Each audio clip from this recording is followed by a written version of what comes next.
Welcome back, guys. This is Arnaldo, aka Mad Dog, and this is The Real, episode 209. Holy crap! GG's the Mouthful Podcast. GG! You didn't expect that holy crap to just appear out of nowhere, huh? I did not. Unprepared. That's because every time we start a show, I always want to come up with some like different way of introducing myself or not sound as obnoxious. But at the end of the day, it's like I can't really do anything else other than just go GG. and this time, apparently, I thought that it was gonna be better to say "Holy crap!"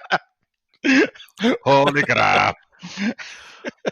It's funny how I look at it and think, man, there was a time where we were in the, early stages of this podcast and recording from our phone or old equipment that we had. And when I look at it now, yeah, I think a little more than that, but yeah, that and you look at it now, like, man, we're at episode 209. You know what I mean? I was like, damn, this is something serious, man. I know we're at basically at what Nivel Escondido was when we started our podcast. When we first started, yes, exactly, and they're close to 400 at this point. Shout out to Nivel Escondido. Shout out and much love. Of course, that second voice that you hear on the podcast is Mr. David Santos, a.k.a. Dream Twister. What has been up, sir? GG! I've been good, man. I'm just going to do the rest of the podcast like that. Is that right, Dream Twister? GG! So what do you did not like about the trailer of the week? GG! GG. No. GG it is. Dude, I've been doing fine. Honestly, it's still living the COVID life. We're all trapped, but we're making the best of it. So I had a great week, or I should say, I had a great time. During the week because I finished Final Fantasy VII Remake. And like that shit was stupendous. I really love it. But at the same time, I'm here to complain about why this game is a piece of shit. And I hate it. And this game has ruined gaming in general. That's it. You know what? This is gonna be my Esquire article level title headline. Final Fantasy VII Remake has ruined gaming. Okay, that's the name of that. That's the name of the podcast this week. Completely ruined games in general. It's complete, dude. Let's see. So I'm done with this game. Of course, I'm like just basking in the glory of, man, what an experience. I love when games do this to me, where it just leaves you like thinking and not to oversell it or anything. It doesn't need to be oversold. It's frigging Final Fantasy VII. But do you know that I was a high skeptic of this game, or not a high skeptic, but I was a little concerned because, as I mentioned before, Square Enix hasn't been hitting it out of the park lately very well with their Final Fantasy titles, a lot, and there were some things that I was seeing that had me worried. And then, of course, I played the demo, and I was like, okay, well, actually, it turns out I don't need to worry about this, too much. But there was still a possibility that they could, I don't know, Ubisoft it or something. I don't know. So Square Enix. Square Enix. Yeah. Exactly. Yeah. But no, man, I was so happy with it that I was ready to tackle the next thing. And the next thing was that I remember, I was playing Persona, 5. Let me just go back to it. Oh no, but it's too early. It's too much of a heavy game to finish to go back to after you finish such a heavy game. Because let me tell you, Final Fantasy Seven. It's a long game. I don't know if you noticed. I don't know if you noticed, but it is actually a long ass game. Clearly it's not the 80 hours or whatever many hours the original is, but it's a meaty Well, title. there's only a part of it, so Yes, that's true. probably why. Exactly, exactly. And some might argue that, with everything there is to do, if you wanted to get your 80 hours of it, you could, But I just wanted to get, the story, and that's it. And I did it. I was very satisfied. And now I can't seem to get myself to concentrate on anything. Like, I'm looking at my gaming library, sitting down, like, okay, what should I tackle next? I have all this time now because I can't go fucking anywhere because the Ain't that the truth? yeah, and I'm thinking, like, I don't know what to put. Like, at some point I put uh I put Final Fantasy 9. Believe it or not, I started playing that for a little bit, and I mean, very little. I put it like half an hour, and I was having a good time with it. But I thought, no, but this is too heavy.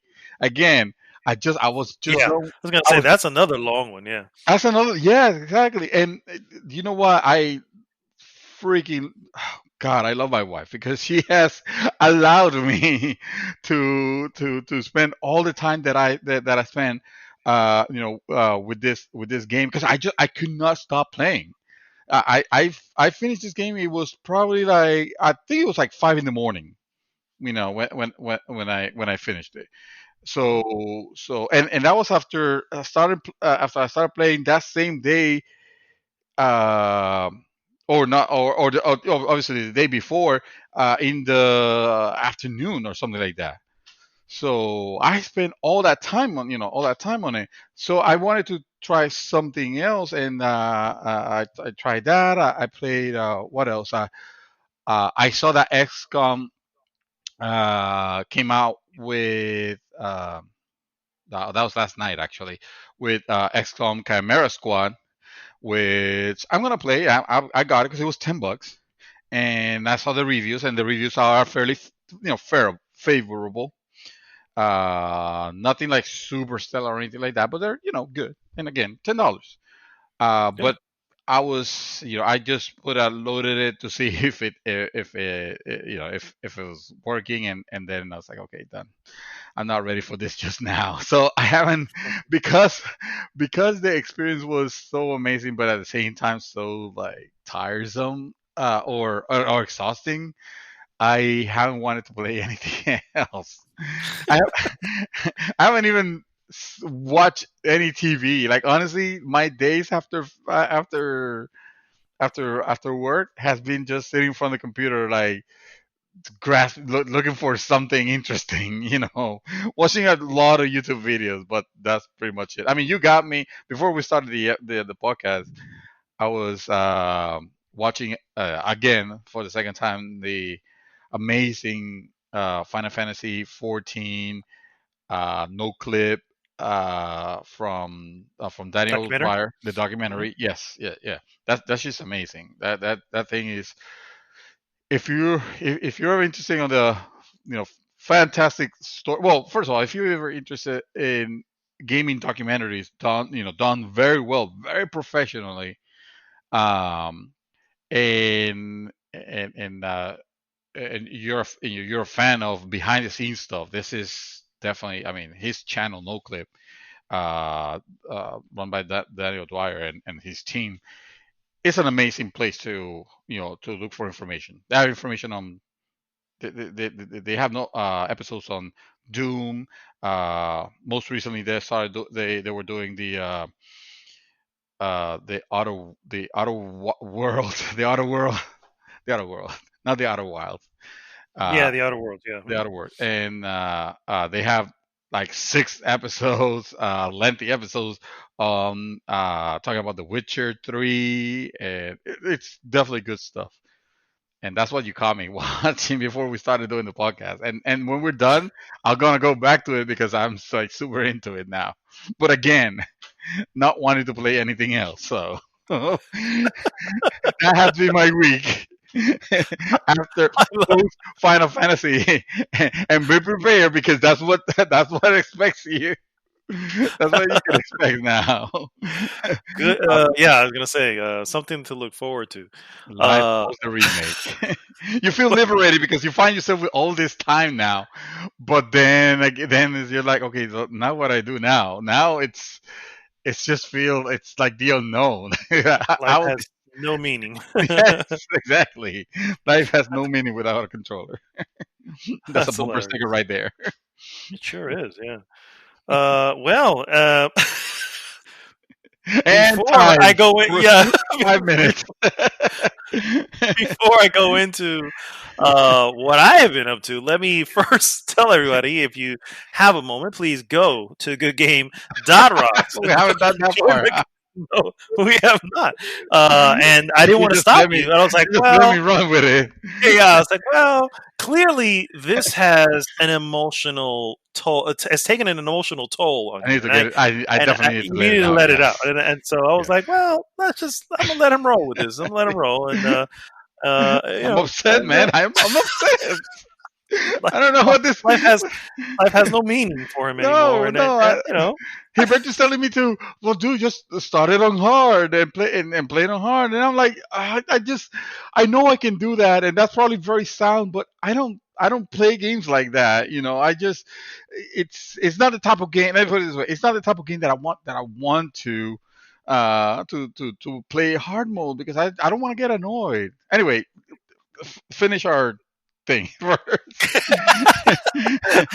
So yes, goodgame.rocks. Join the conversation there. It takes you right to our Facebook group. And of course, please like, subscribe, share the podcast with everyone. What we normally do, guys, when we're not being affected by Final Fantasy VII and a quarantine at the same time, is we start with what we've been up to, which Mr. Dreamswift has already delved into, I'm and move done. on into some various news items. And then, of course, we finish with our hot topic of the week. This This week's week hot hot topic, topic. I have to look up now because I already forgot. I literally had it, and I was like, and you went off on your tangent. I it, was has like, to, I don't want to interrupt. it, has, it has to do with games, and we like the games that we love, but there's still some things that annoys us. Something like that. It goes. Something along those lines. Yeah. The worst Something. part of our favorite game. There you go. Exactly. Yeah. Uh, Exactly. what that basically means, guys, obviously, as a post suggests, there's no such thing as a perfect game, and even those masterpieces out there clearly uh, don't always stick the landing on every little thing that it does. And so today we're going to air some of the grievances, maybe even point out to some of those lovers of said game and go, yeah, it's great, but you know Mr. what I X mean? fucking sucks. There you go. That's a perfect Actually, example. I could play a Last of Us without clickers any day. I'm just saying. And topic. And yeah. So tune into that a little bit later on in the show. So let's continue with what we have been up to. And sir, did you have any little bits to add to what you have already disclosed? I think I closed the episode. I closed last week's episode with a standing ovation to Square Enix, and it's really well deserved. They have done a miracle here. Just like the miracle they did with remaking or reborning, really giving birth to Final Fantasy 14. Where it's like was with Final Fantasy 14 it was more ridiculous. Maybe that's the reason I'm watching this again because it kind of like made me reminded me of Square sometimes delivers and sometimes like over delivers and that's kind of awesome. Yeah, Of course, I when have they're to not say, expecting ridiculous returns on some of their investments, they could get good. yeah, I have to say, I think sometimes they can over deliver, and they may have a little bit here, but Hey, I ain't complaining. there I ain't were. going. We'll get into that. I think we do plan to do a spoiler cast. I am unfortunately the Yay! only one who has not completed it between the three of us. Kaox obviously will join us later on for the hot topic, and he has already disclosed that he has completed it as well. So it's just me. Unfortunately, a lot of things going on. Not just obviously quarantine and what's going on in the world, but personal items. So I haven't been able to game as much, but I am in chapter 17 of the Final Fantasy remake, which I understand is basically Just right don't there. throw away. Yeah, just don't throw Yeah, away. yeah. So I'm That's a almost night. there. That's a night at most. You know. Okay, well, good, because I mean, what happened? Honestly, if and I realize this again. I don't want to go too much into it if we're going to talk about it. Chapter 14 had a lot of side quests, Yeah. and more than any of the other chapters that included those side quests.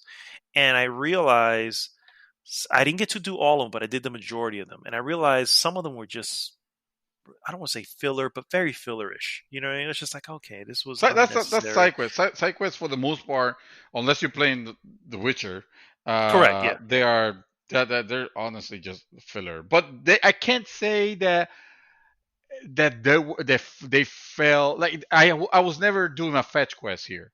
It always felt like it was for something. Well, I guess you could I guess you were not returning stuff to the quest giver, but in a way you could call it a fetch quest if you're looking for, say, kids, that are Hmm. playing hide and seek, or cats, Yeah. Exactly. I Lost guess, cats. yeah. I guess you're right. I guess they could be filler rigs, and but I It is did them all, possible, and and it didn't. I think.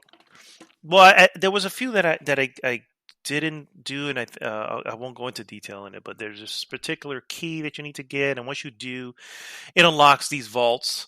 Vaults are Mhm. kind of located everywhere; they're not in one place. So that particular mission, I was able to do several of the vaults, but I was like, "Am I going to go searching for these vaults again, or am I just going to move on with the story?" And that's what I ended up. I just moved on with the story. I was like, Yeah, if I happen to run into one, sure. If not, I'm moving on. And so yeah. those type of things, I was like, no big deal. But so yeah, that's essentially what I've been playing. I have been playing because because of my current situation. PlayStation is not always accessible, so I have actually played a little bit more on my Switch. I have not played Katamari Damacy yet, so Oh, that's right. You are the pattern of Calamari Damacy, huh? uh, I can't I wait. am because a certain someone was able No, to not no. gift. Yeah, no. It's of your own volition. I mean, technically, I had to go in and get because this should be a at least an item of discussion at some point. But Mm, why is it we cannot gift games digitally? Why I you can know. on Steam? Steam is the only thing that I know you can. I don't know if GOG has that. Um, but Steam is the only one I can think of, and I don't know. And I honestly think you can also on Xbox Live. So that's my issue right Not now. It's like sure. why? Why can't we do this on PlayStation? Why can't we do this on Switch? Yeah, they Why could be this is the making big more deal? money that way. That there's no. Exactly. It seems like see, it seems like not to say that. A Oh, it's super no-brainer. It simple seems to.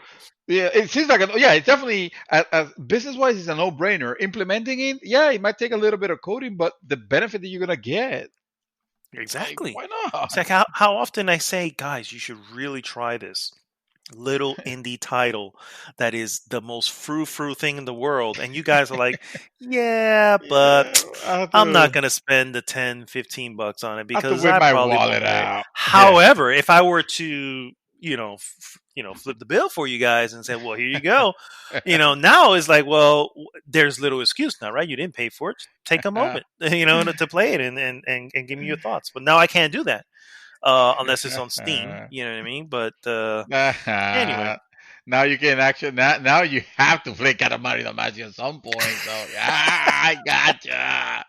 I gotcha. well done, sir. Well done. Also, Um, that's a great game. I know you're gonna you'll enjoy it. You'll enjoy it. I know you'll enjoy it. It's not gonna be the best thing ever or anything like that. It's just fun. Also, the the best thing oh, ever. okay, okay. You know what I also have on my Switch, which I realize literally the other day. My I call him my nephew. My nephew Matt was here with Annie and everything, and we were all just sitting around, just and he brought his Switch, Uh, and so he's showing me the games, whatever. And I was like, oh, let me grab my Switch, and we became, we exchanged friend codes and all that BS that you have to do on freaking oh yeah, Nintendo, the social, yeah. Yeah, yes, yeah, basically, yeah. And that's when I realized I have a few games in there. I was like, hey, when did I get this? I have Oh, the Oberdin on the Switch, holy and crap! You have? When did I that do. happen? I who the hell knows, bro? I think I saw it on Wow, some sort of sale. I think at some point I just got Return to it, Overdue. and Yeah, the Super. Return of the Okay. Oberdin, and there was another one. I can't think of its name now. It's a game I think you've mentioned. It's not ukulele, but it almost Zelda. sounds like no. It's no. I don't know what it is, but there's another one that I think you mentioned to me at one point. I guess I saw it on the Is sale, it and like they're Dragon? It's a Dragon. Is it like Monster? What's it called? Oh my God, the one no Wonder no. Boy Monster World. It's something like it, like a side scroller like that, but it's a little Mm, bit more. It's more recent. mm. Fuck, what is the name of it? Jeez, I hate getting old, guys. I'm Get telling your you. Switch out and fight it now. The I wonder if I can see it on my. It's funny because I don't have. Does Nintendo have an app? They should have an app. No, I mean they They have the should apps have if you want to talk to people, if you want to talk to your Nintendo friends. an app. I'll find out what the hell it is because I can't remember what it is now. But anyway, in the moment I find it, you're probably gonna be, oh yeah, I remember that. And it's a Yeah, side-scrolling, very pretty game. It's anyway, it doesn't I matter. The bet. point is, I bet it's that one. I bet it's it's not that Monster one. World. It's not that one. I It's know not which one that you're one. talking about. It's not that one. Okay. I actually have and did play. Not this week, but I wanted to bring it up to you before, and I never did because I started it and I didn't care for it. And I want to say it's Monster Boy. Um, No, Monster Boy's so yeah, good. let me confirm. Let me confirm that's one. I tried it, and it's the one where you can actually switch it in game to make it look like the original. Yeah, to make it Yeah, look like the Sega Master. Well, that's the thing with the game is that it not only you can make it change to look like the Sega like the freaking Sega Master System game, even though the remade graphics are gorgeous, but it also plays exactly like the original. When I say exactly, I mean like it is the Wonder Boy. Sega Master That's System, the one. huh? Wonder Boy, the Dragon's Trap. That's the one. Yeah, the Dragon's Trap. So Mm. the Dragon, yeah, that one, that one looks beautiful, but the gameplay is The simplistic. It's same still exact, fun. same exact gameplay of the original, which Yeah, it does look exactly. beautiful. Don't get me wrong; it's a beautiful looking game. Yeah.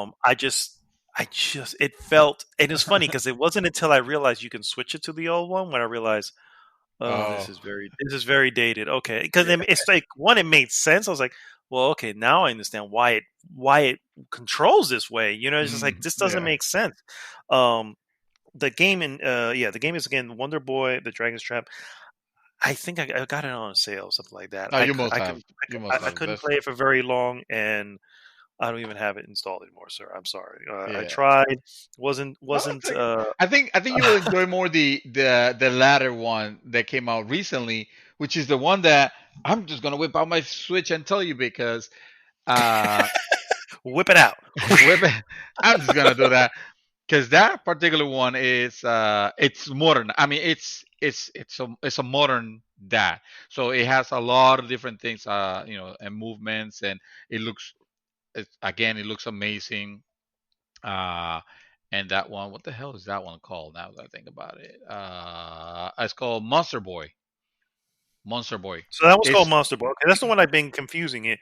Wonder Yeah, Boy and Monster Boy. Okay, because it's which it's it's it's a almost the spiritual same, is it? sequel. Yeah, yeah. Yeah, Okay, it's okay, a spiritual okay. sequel actually, because in Monster Boy you also become different monsters. But like I said, Monster Boy, it's the modernized version of that game. It's not the same game, but it is definitely, you see similar characters actually, some returning characters. But I feel like the layout of it, the world itself, it's it's like the present. It's like the present. It's like what you expect a game from this era. Whereas the Dragon's Trap, the game looks beautiful, but it still plays within the confines of a Sega Master System game, which was amazing for this day, but to now, yeah, the gameplay is kind of very dated. So I got very. you. So yeah. So again, that's not even from this week. I'm just mentioning it because I never mentioned it when I did before. It was around the time of. It was a few weeks back. It's probably a little over a month now, maybe 2 months now. You just didn't And I want to was break just my like, heart. I get it. yeah, truthfully, yeah. I guess that could be part of it. um, I appreciate that so though. You're shielding me from the pain, but I appreciate that. you're welcome, sir. I try that sometimes anyway. Um, it was I want to see because it was right around the time I got Planet Alpha and Life is Strange 2-ish. Yeah, that's kind of That is around the time. So strange. Life Oh is shit! Strange 2. I haven't played it yet, but I have it. I have it already. Damn, I need to play that. I hear it's I'll very definitely. good. I hear it's very good.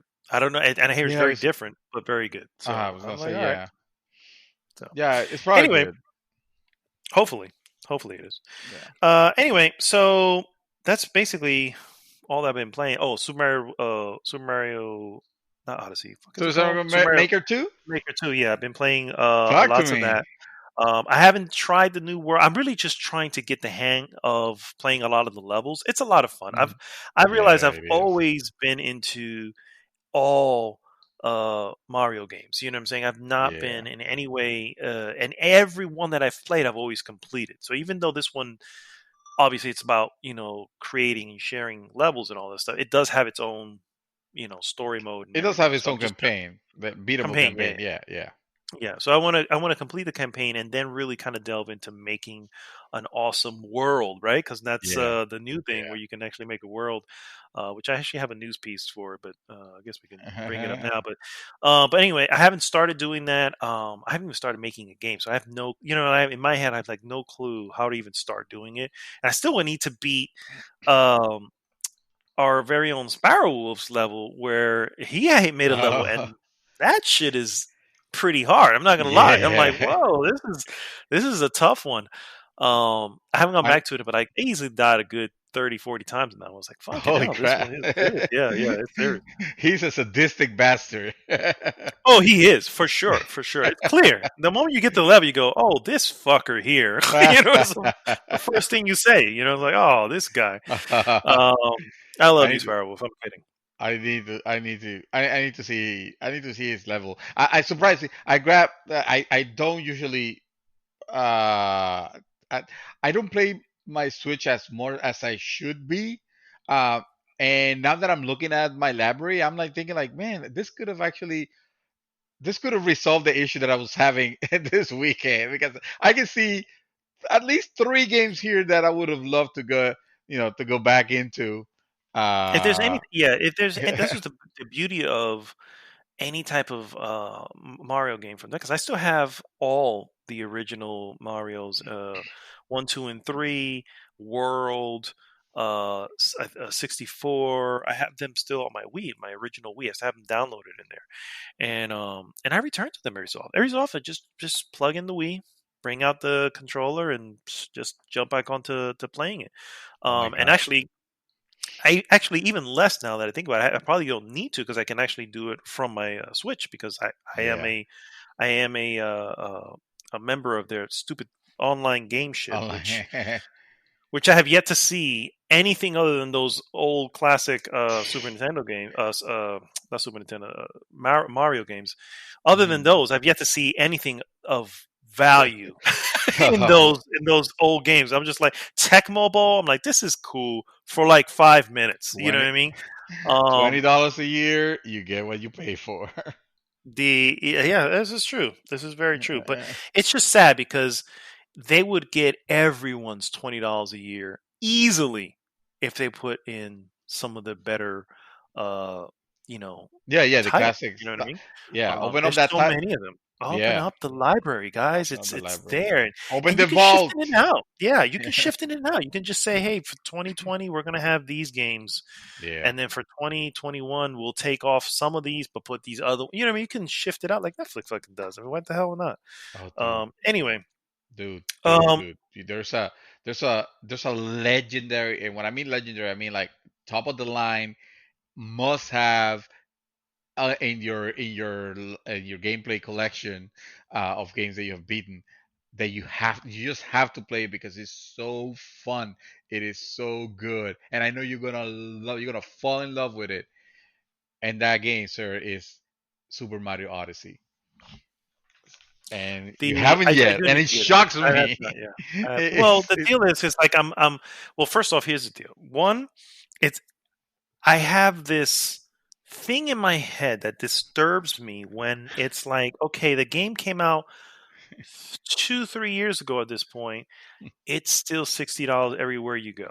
You know what I mean? And I'm like, yeah, I get it, that's and I get Nintendo's Nintendo. I get that, mm, but at some point, yeah, it should go down. You know what but I mean? It should, yeah, but it's never going to. it's never going That's to the because it's issue. Nintendo. Yeah, that's the problem. They Correct, can correct. get away. They can get away with it. So They that's can get fun. away with it because they are getting away with it. That's the Yeah, problem. The problem yeah, is that everybody eats it up like Disney. You know, like I said, yeah, they're like the gaming's Disney. You know what I mean? yeah. People just the newest whatever comes out from Disney, everybody does it. Everybody does it. Everybody wants every part of it. And I'm like, guys, it's just Disney. You know, it's what the hell. It's always gonna be there. You know. Yeah. So the same thing with Nintendo. I feel that's a big deal with them. But anyway, I do want it. It's still an Or at least I experience that want you to should play. get. It's still an Oh, experience for you should sure, get, for sure. I hear it's regardless one of of the cost. Because yeah. I yeah, hear it's either one or if not the best of the Mario.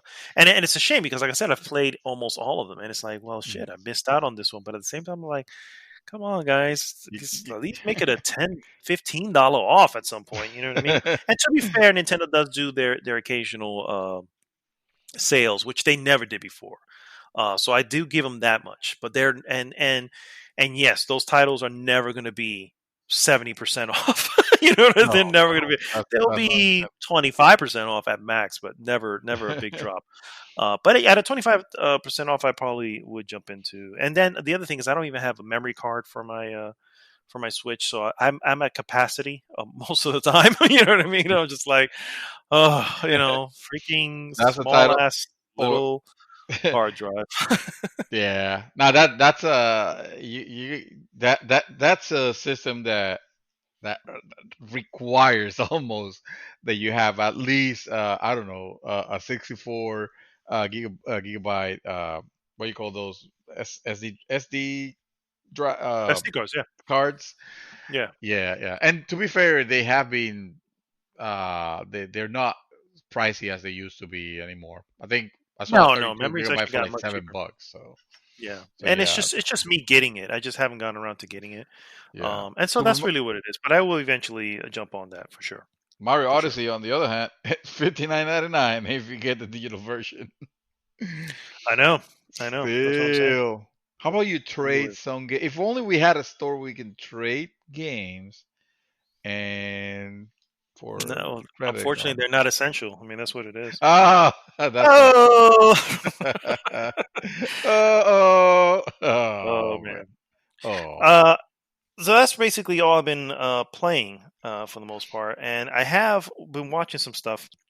I didn't finish because there are more seasons to come, just none available. But I am completely caught up with Ozark.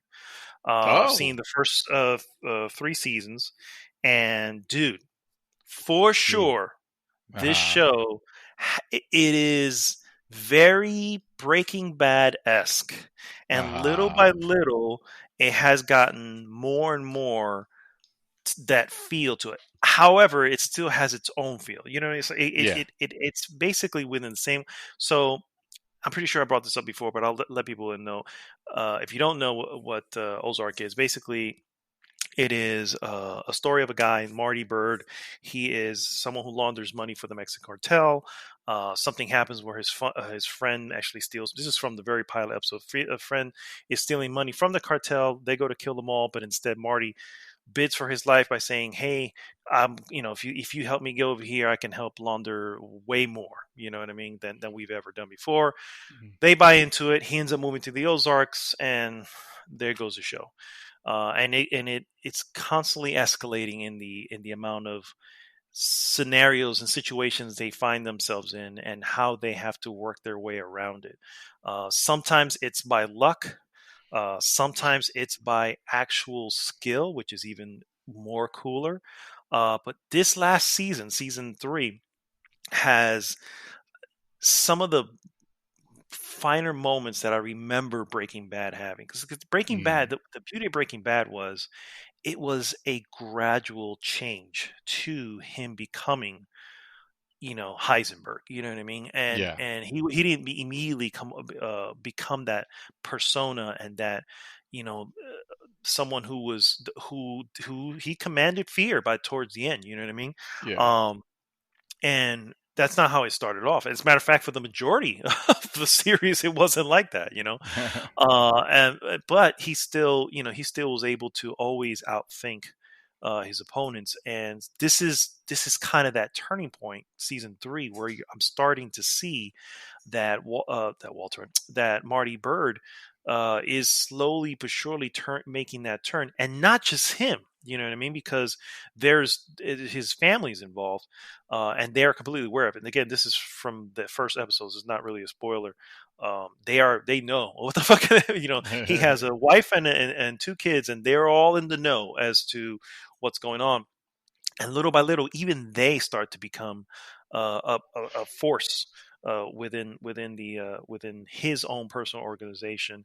The Mm. cartel definitely has a bigger presence in season three, so that's something I think my co-host here is not a big fan of, which I don't Oh, think anybody really is. But I'm it afraid of that definitely. shit. I think that scares me more than any horror story, any horror movie or anything like that. Because horror movies are always like, special effects and jump scares.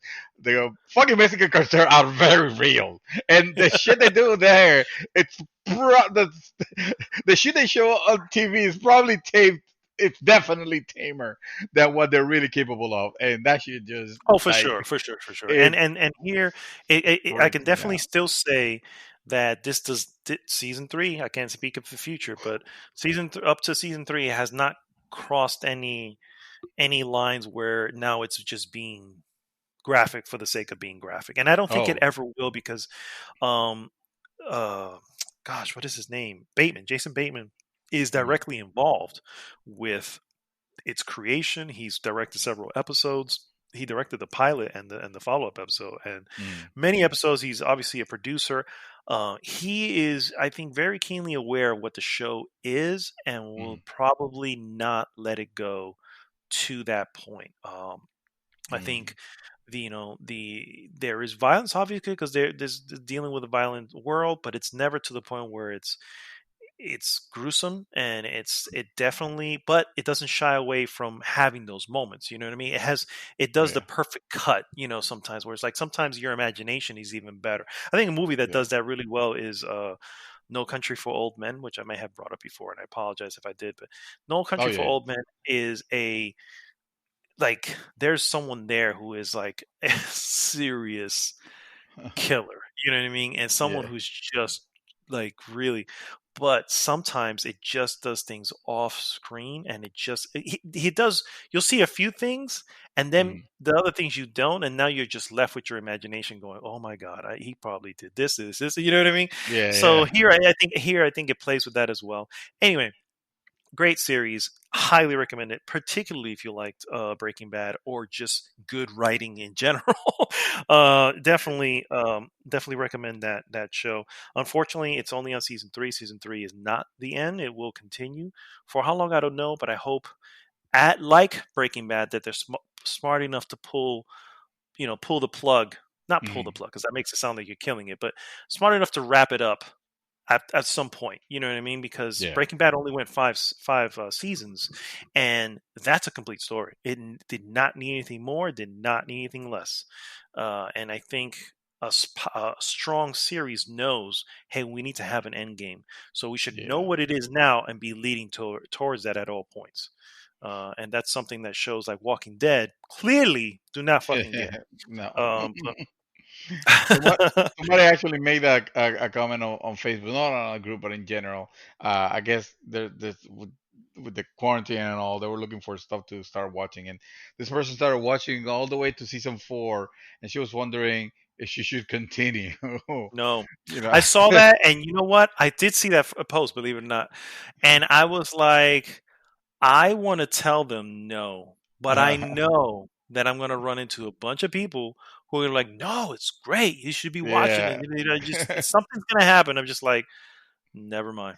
I'm like, no, you need to experience it for yourself. Because the whole deal is by the time you let go, Mm. you will know why. You know, you'll just Yeah, let yeah. go without ever hesitating going back or anything like You that. will not be Because I have wondering if you made the correct, right choice or not. exactly. Um, The last thing I watch is this little miniseries on Netflix, actually available right now. It's only 4 episodes long, and it's not going to be any more. This is it. It's a full story, completely Mm. told. It is called Unorthodox, and I saw the trailer for this a little while back, and it really, really like intrigued me. And what it is it's a true story for the record. Oh. Um, the name is different though. The person's name has been changed, maybe for their safety. I don't know. Hmm. But anyway, the story basically is about this Hasidic wife of a Hasidic Jewish community in Brooklyn, Hmm. and these are the Jewish communities that you would see them, that they always dress a certain way, that the men have hats and they have the curls and the sideburns, and Oh, okay. women, and women have no authority at no place to say anything like that, and their main purpose of the woman is to provide kids for their husband. That's basically it. Yeah. And this is still to this day, and this actually takes place in current times. Um, she is a young girl, 19, gets married, gets with her husband and everything, and obviously they're pushing her to become a mother, and she's trying, but through certain things which I won't spoil, and that she's unable to do the deal, if you Hmm. will, you know what I mean. But anyway, the whole deal is that she ends up running away from her family or the community in general, and when she does, the entire community comes together to say we need to get her and we need to bring her back. Holy shit. So it ends up seeming like a weird cult situation, which I don't like. I don't really want to use because I know that the Hasidic Jews are not known, but I should say have maybe, whether incorrectly or correctly, have been known to be a little bit radical when it comes to their beliefs, Mm. as opposed to other Jewish Mm. um, communities. So here, obviously, it paints a picture where it's, yeah, this is what they're doing, and they send out the husband and the husband's cousin to Berlin, because she escapes to Berlin, um, To and Germany? Wow. yeah, she's actually of German birth. Oh. And so, but she didn't know that because she was just raised in New York. Um, but because of that, she actually has citizenship there, so it was easy for her to escape there. Mm. Anyway, so she ends up going there and befriending some people who welcome her in, regardless of the scenario that she's in, because she obviously sticks out. She dresses very differently. Mm. She has extremely short hair because she's always been wearing a wig, which is a Mm. big deal. The women ends up shaving their heads, and wearing wigs is part of the Wow. tradition when you get married, to into that particular community. Anyway, it's very interesting. The music is very cool. I really enjoyed it. It's kind of moving, you know what I mean? Because it's one of those things, and it's also, I don't want to say scary, but it's one of those things like, man, there are so many subcultures you're just not aware of, and you also not only you're not aware of, because I knew of them, right? Like I said, we've seen Hasidic Jews. You know what they look like. If I was to say to describe one, you would know, but you don't know about them. You know what I mean? And they're there. Hmm. They've been there. They exist. They go about their daily lives, and but you have no clue what's going on in the background, Hmm. and it could be something severe. It could be it's like, and how many other subcultures or community groups or whatever you want to call them are out there. You have no clue. You can stumble upon one day and wrong in the wrong way, and things can go crazy. You know what I mean? Yeah. So it's like, man, and this is in Brooklyn. This is in Brooklyn. This is Yes. literally they're limiting the projects in Brooklyn. I'm like, holy shit. So Wow. anyway, very interesting. I'll share the trailer with you. I honestly don't know if you're gonna like it because, and this may be slightly spoilery, but at the same time, I feel like I need to warn my boy before he goes jumping into anything like this. It may have an abrupt ending. You know what I mean? Oh, it's Where it's one of like those. Okay. it could be one of those where it's like, because even my wife was just like, That's okay, it. that's, and I was like, well, I mean, you have. I think it's one of the things that you can definitely say I'm pretty sure I can tell what's going to happen from here. You know what I mean? It just Uh, doesn't tell you, and it just kind of leaves you to put the pieces together on your own. You know what I mean? Which again, it's good and bad. I can't call it lazy writing when through the 4 episodes it was yeah. really good writing. You know what I mean? It just left it at that point saying, the major point of or the major hurdle has been crossed. What she goes and does from here, it's for you to determine. But it's really cool. It's a really cool story. It's very interesting. And like I said, it's eye opening and you know. Uh, Glad you warned me about firsthand. that said, please share that information with Mrs. Judy, please. Thank you, Okay. because All she right. may actually appreciate it. But anyway, we'll leave it at that. But that, guys, is all that we have been doing.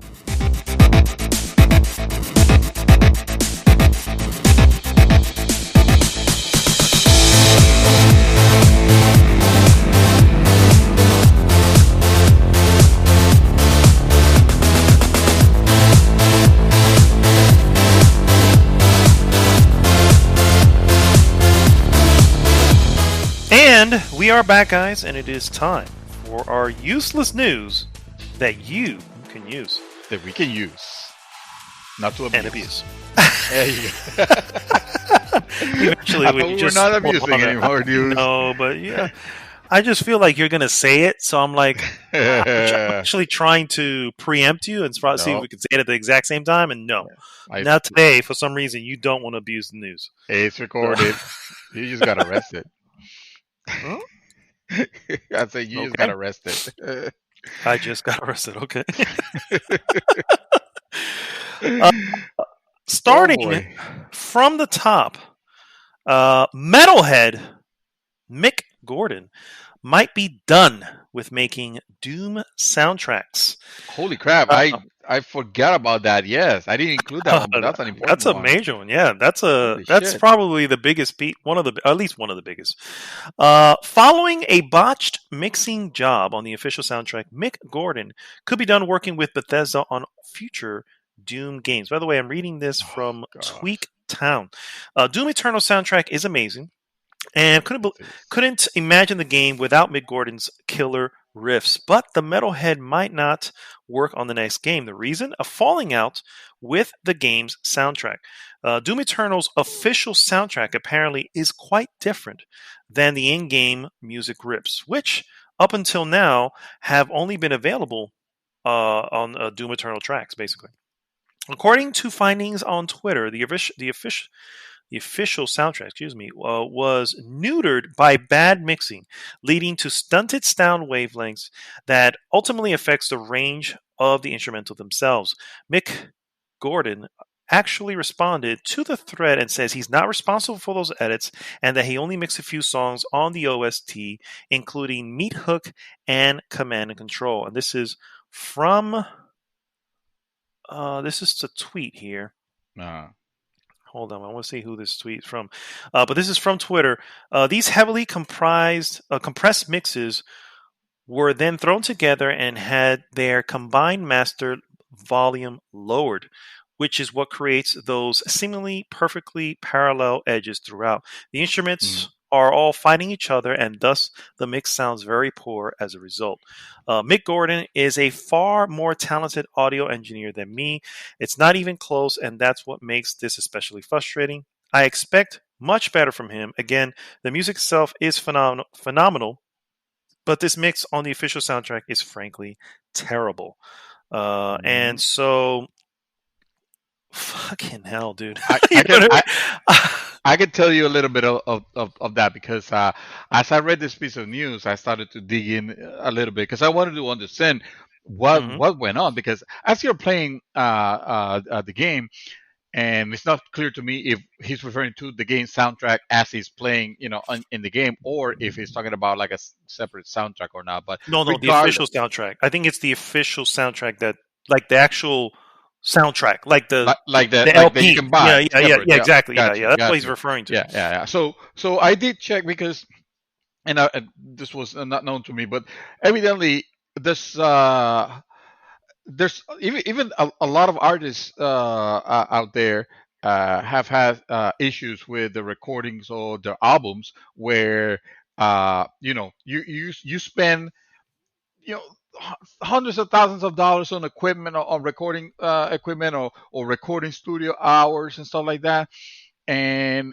because you want to make sure your music sounds as pristine and as beautiful and as fully ranged as possible.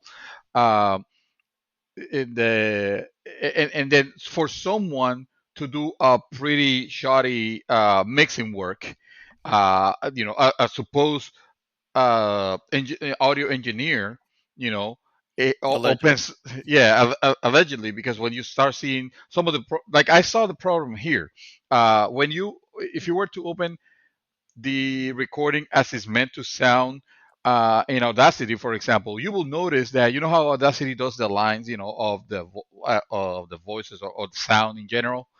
Um, and you see those those ranges going everywhere. You see them going very high and stuff like that. Obviously that makes the sound more original, fuller. And then there's there's something called compression, which we tend to do it for the podcast, quite some time, and because we didn't care, we didn't want our highs to be so high that you guys will go, your ears will bleed because of my yelling, because I'm constantly yelling. So we will use compression to try to level those out. Actually, we use a program called Levelator at some point, Levelator, yeah. right? Yeah, Hmm. yeah, which does just that. It takes that frequency range and just flattens it out. Well, guess what? You never want to do that to music, because in music you want to hear that tonality of the different instruments. Hmm. You want to have that full experience, sound experience. And I am the farthest thing from an audiophile. I do, I like the music to be as I call it, as it possibly be, but I know that I don't have the ear to appreciate, when something sounds weird or not. I might not even notice. So I'm not talking about like if I was some sort of audiophile or anything like that, but I'm talking from what I saw, when you get a visual of that, of what happened, which is you see the line of Audacity like perfectly cut, you Hmm. know, like if somebody went with a buzz and just took the ends. It looks. You're like, what the fuck? Wow. What did they do to this music? Because especially with a soundtrack so amazing as this music is, you don't want that to happen. That's the last thing you want it to happen. So it's annoying as hell. And now it has gone to the part where, I mean, they pretty much, like, this guy is like, you know what, fuck this shit, I'm out. If Yeah, if if that's this is a exactly. treatment, Hmm. that you're gonna do to my to my art basically. He's not saying it like that, but I'm thinking it on those terms. It's like, why bother? Why Hmm. even fucking bother? And that would be a shame to have, because that that's gonna happen. I mean, Bethesda's not dumb in the business sense. Well, sometimes, but there's gonna be a Doom 3. Oh yeah. Oh, That's gonna, there's no doubt. Yeah. and to Or have a there's going Doom to be another Doom. Yeah, yeah, it's 'Cause probably we gonna be another but Doom Doom, right? 3, yeah, yeah. Yeah, Doom 3 already or is Doom there. something. Yeah, Yeah, yeah, yeah, yeah, yeah. yeah. There's already a Doom Doom 3, true. Infinite. There you go. You just announced it, and so they're gonna be doing that, but having that without the original, soundtrack, with the original sound from what's his name, Mick Gordon. Mick I Gordon. call him Mick Gordon. I mean, it Mick says Gordon, yeah. Mick. It'll almost be like Streets of Rage without Yusho Koshiro. Remember the music of Streets of Rage? It was I it, do, it, but it, I it, don't know it like that. So, but I know what you're saying. I know what you're yeah, saying. I get it. It's like yeah, Final Fantasy VII without Final Fantasy VII music. That's what yeah. that is. Sure, there you go. Just bastardized I it. don't know that guy's name either. Nubo or Nobu something. I don't know. Nobuo Nobuo No, Uematsu. there you go. Yeah. See, Nobuo Uematsu. I don't. I agree. And I mispronounced that like horribly. Yeah, me too. So Yeah, I yeah, get what yeah, you're saying. I 100% agree, and not to say that they're not other talented, metalheads who can probably put something good together, but it's gonna come out different, right? Because it's yeah, it's like a different fingerprint. You're gonna know. Ooh, this. It's like to bring another comparison. It's like um, Bioshock. Bioshock to Bioshock 2, right? It's yeah, the game is still the same, but something in the background's missing, and that's why the story and the game itself feels a little off. You know what I mean? It's yeah. like those movies that get a sequel that really didn't need a sequel, but it has a different director, a different writer, and suddenly you just all you have is the same actors, and but Yeah, yet for some reason the movie feels completely different from the other one. That can happen here just from the music because the music is such an integral part of Doom. You know what I mean? indeed. It's to say that it's not a pillar of what makes the game awesome is not understanding the game. You know what I mean? That's Yeah, what that yeah, means. So yeah, I agree. I agree that sure they can probably get somebody else, but that can significantly change how Doom plays and feels. yeah. And so yeah, His so music was yeah, awesome. His music it was was amazing, something else. You amazing. don't. Yeah, Yeah, it'll be a shame to miss him. Just like you said, not to say that there's probably not another talent, but you don't want to replace. It's like although I don't think you have made this as an allegory, but I'm going to make it an allegory. It's like when you're thinking of when you're asking me to follow a recipe, mm. if for the first time I'm doing something, don't replace ingredients. Correct. Yeah, It's almost that. don't substitute. Yeah, don't Don't substitute substitute. ingredients. Yeah, yeah, Yeah, yeah, yeah, correct. yeah. All right, so I got what I thought was the bigger news piece. I thought mine was bigger than yours, but Okay. I guess it pales in comparison. Oh, what are we talking about?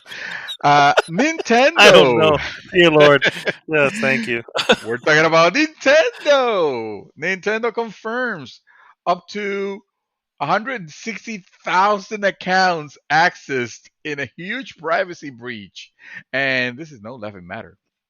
The original Sorry. statement. Sorry, you're right. Yes, stop laughing.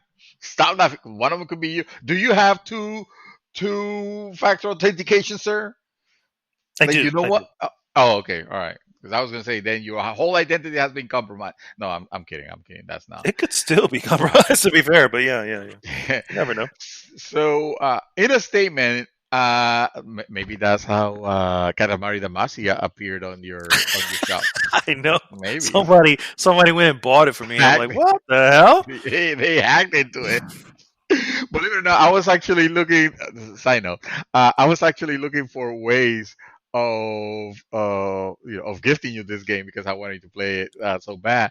I've run into an article of 4 ways that you can give a Nintendo game, digital Nintendo games, and of course none of them were feasible good ideas, because one of them was literally like, try to get the password of this person's What? account Oh and my log god. into the account and use your credit card information while Oh they're my sleeping god. or some shit like that. It was like, come on.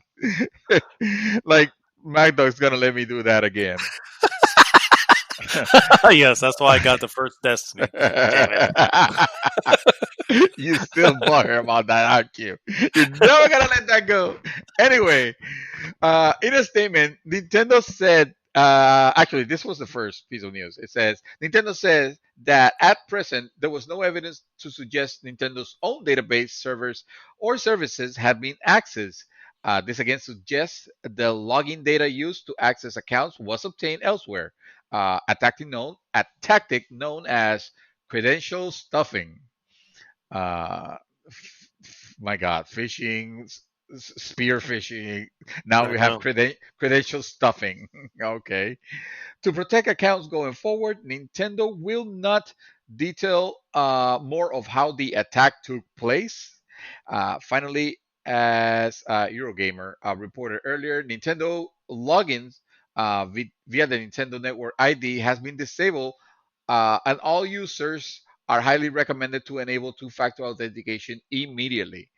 And then there's a statement from Nintendo says, important notice. We would like to provide an update on the recent incident of unauthorized access to some Nintendo accounts.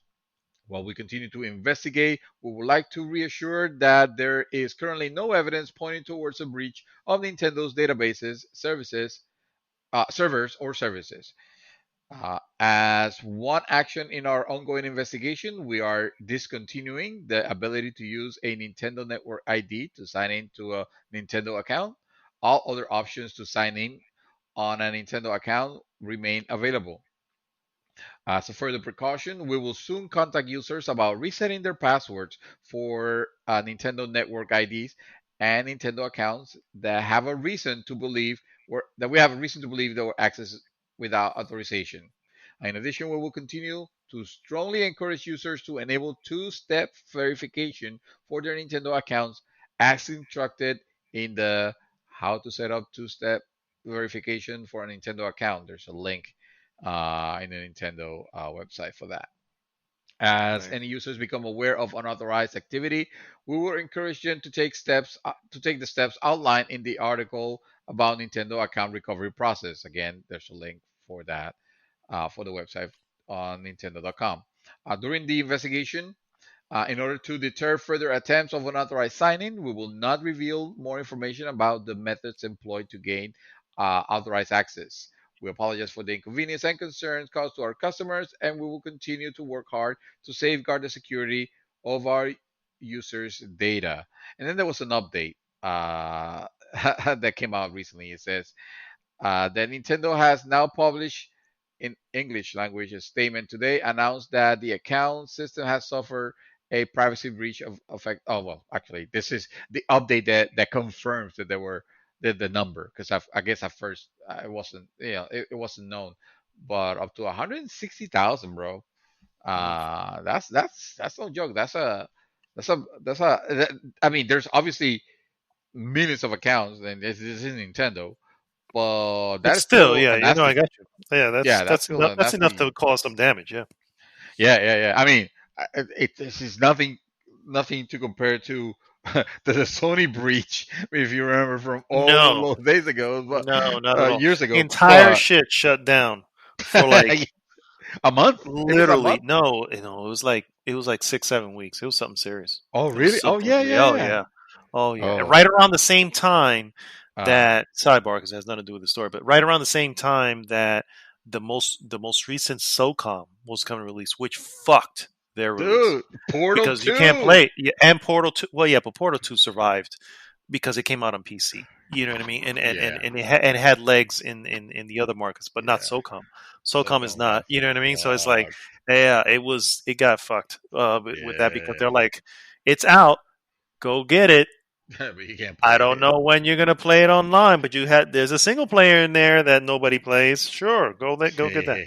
Yeah, So yeah, bad. son. I remember. I remember Yeah. getting some free games out of it too, as a apology. I remember getting some free games that I was just like, you know what? I don't even want this game. But that was just me. Oh, why you Yeah. gotta hate on Injustice?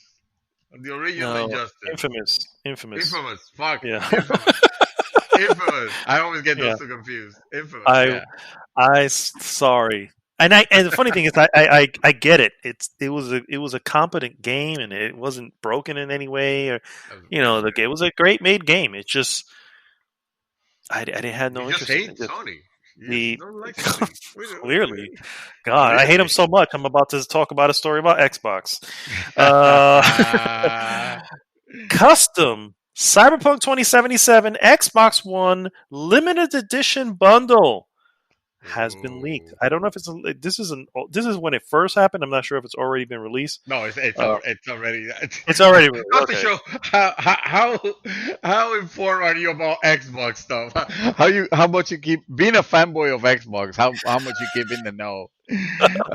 This has been Clearly, announced. It not only announced, but it's already like I think it's sold out already. I'm sure it is, but it's no. What I'm saying, I know I first tagged it on the leak, but it has been announced, Oh, right? So it's custom yeah. Xbox One X Cyberpunk 2077 bundle. Microsoft has been teasing the custom bundle on their webpage, and of course they have released what it looks like. Even the controller, the custom controller, it actually looks all right. It Yeah, looks okay. it looks The pretty good. console looks actually really cool. The console itself looks pretty legit. Actually, I'm not gonna lie, but the Yeah, it looks cool. controller, uh, the control's okay. The The controller, controller you know what? I looks a thought little gamepadish. You know what I mean? But someone had to show me. Someone's actually had to show me a close up so that I could appreciate the detail of it. Because from the first glance, I did not like it. I was like, oh no, did not I don't like like what? the way it looks. The gamepad, Oh, okay, the okay. actual console, it looks pretty cool. I also found it hilarious that it has a glow in the dark graffiti that says no future. No future. And yeah, and kind of make you think like, huh, is this about Cyberpunk or is this about the Xbox One X in general? Wow. Wow. Oh, Wow. That's oh, harsh. my bad. That's hard. That's No, that's no, pretty harsh. That's no, pretty harsh. It's particularly no. since I think, as much as I love Sony, No, you may be wrong on that. no, no. But In all but we'll honesty, see. I don't think that. I just thought it was funny. Yeah. But But yeah, yeah, yeah. that's my. Go ahead. I'm sorry. The gamepad looks pretty it looks pretty spiffy when you look at it close enough. But it doesn't matter because the goddess of gamepad, it's already revealed, and that is the PlayStation 5 gamepad, which is I have never seen anything more beautiful to control a video game in my life. I think that is as the way it looks. I don't know how it feels because I haven't grabbed one in my hands, but that looks like the perfect controller, and I just want to lick that shit when I get it because it looks so fucking sexy. You don't understand how much how much in the impact that it created when I saw that thing is gorgeous on white. That fucking thing is gorgeous in dual tones. God damn, that thing is sexy. Anyway, what are we talking about? Oh, Cyberpunk 2077, Xbox oh One yeah, limited edition console, which apparently is already sold out. But hey, yeah. No, I don't maybe, know that for sure. maybe you'd be able to get it on eBay for 5 times the amount. Bro, $599. Yes, sir. Um, let's talk about Horizon Zero Dawn. Actually, let's not. Let's talk about instead about Horizon Zero Dawn 2. Ooh, Yes, which is there's a report that says that it is to feature co-op and oh, a gigantic world. my my exact reaction when I saw that. My exact reaction. I'll tell you why in a moment. It sounds like Horizon Zero Dawn fans have a lot more work. I'm sorry, a lot more to look forward to in the sequel than they may have bargained for. According to a new report from a VGC, Horizon Zero Dawn 2, a sequel to Guerrilla Games' 2017's open world action game, is currently in the works. This news isn't especially surprising. Sony doesn't seem to abandon big series, and Horizon Zero Dawn ended up selling over 10 million copies over its life, Wow, and nice. it's gonna be released on PC now, so there should be more. Hmm. What is interesting, however, is that the game reportedly started out as a PS4 title, but was later moved to PS5. Again, no surprise there, I wouldn't think. People familiar with Horizon Zero Dawn 2 say Guerrilla has always planned for Horizon to be a trilogy, but the success of the first game convinced Sony to commit, and so development began sometime after the first game shipped. Details about the sequel are slim, but VGC's report said Guerrilla is working on some sort of co-op gameplay, though it is not clear whether that will end up being baked in for the entire game or as part of a separate mode. Guerrilla had planned for the original game to have co-op, but ended up axing the feature. Uh, the developer is so committed to the idea, in fact, it was reportedly working on a standalone co op game that will be set between the first game and Horizon Zero Dawn 2, with players' progress carrying over to the sequel. VGC sources aren't sure, however, if these plans remain. Sources told the site that Horizon Zero Dawn 2 is gigantic in scope, with a bigger emphasis on player freedom in a larger world. It all sounds very exciting, and we do all hope that Sony doesn't wait too long to officially reveal it. So I had, I saw Horizon Zero Dawn 2, and the headline, and like my lights lit up because I like that game, and I would love to see what a sequel, what a sequel looks like. And then I saw the part of the co-op, and like my heart, I couldn't help but feel it like sinking a little bit. And I think I posted the reason because I didn't want to just you know put a hate comment and say, "Oh, this sucks," and no explain why I feel that way.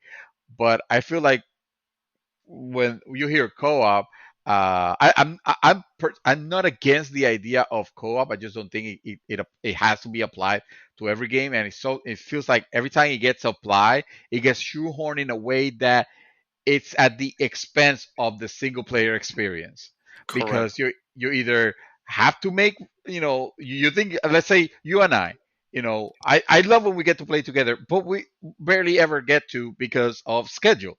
Hmm. So if I were to play this game, co-op, first of all, who the hell's gonna be Eloy, or is it gonna be different characters? Because now both It players are has gonna to be be they're because if gonna it's want to two play as the Aloys, original. yeah, if it's two Aloys, then it's like okay, this is stupid. That's There are no two Aloys, stupid. right? Yeah, Yeah, yeah, exactly. exactly. And also, and so that goes to shit because now I don't care about no other random characters. I want to. That feels like when they try to introduce the freaking the guy, that dude. I don't know what his name was, to Halo 5. With the Do you want to know the story of the Master Chief, but you're forcing to play him with this other character of who cares? Who cares, McGree? I think that was his name. So Also, from Dead Space 3, that one Oh, the Dead Space character you 3, play, yes. you're like, I don't care about this. Who the fuck is this guy? I don't give a shit about it. I want to play as Isaac.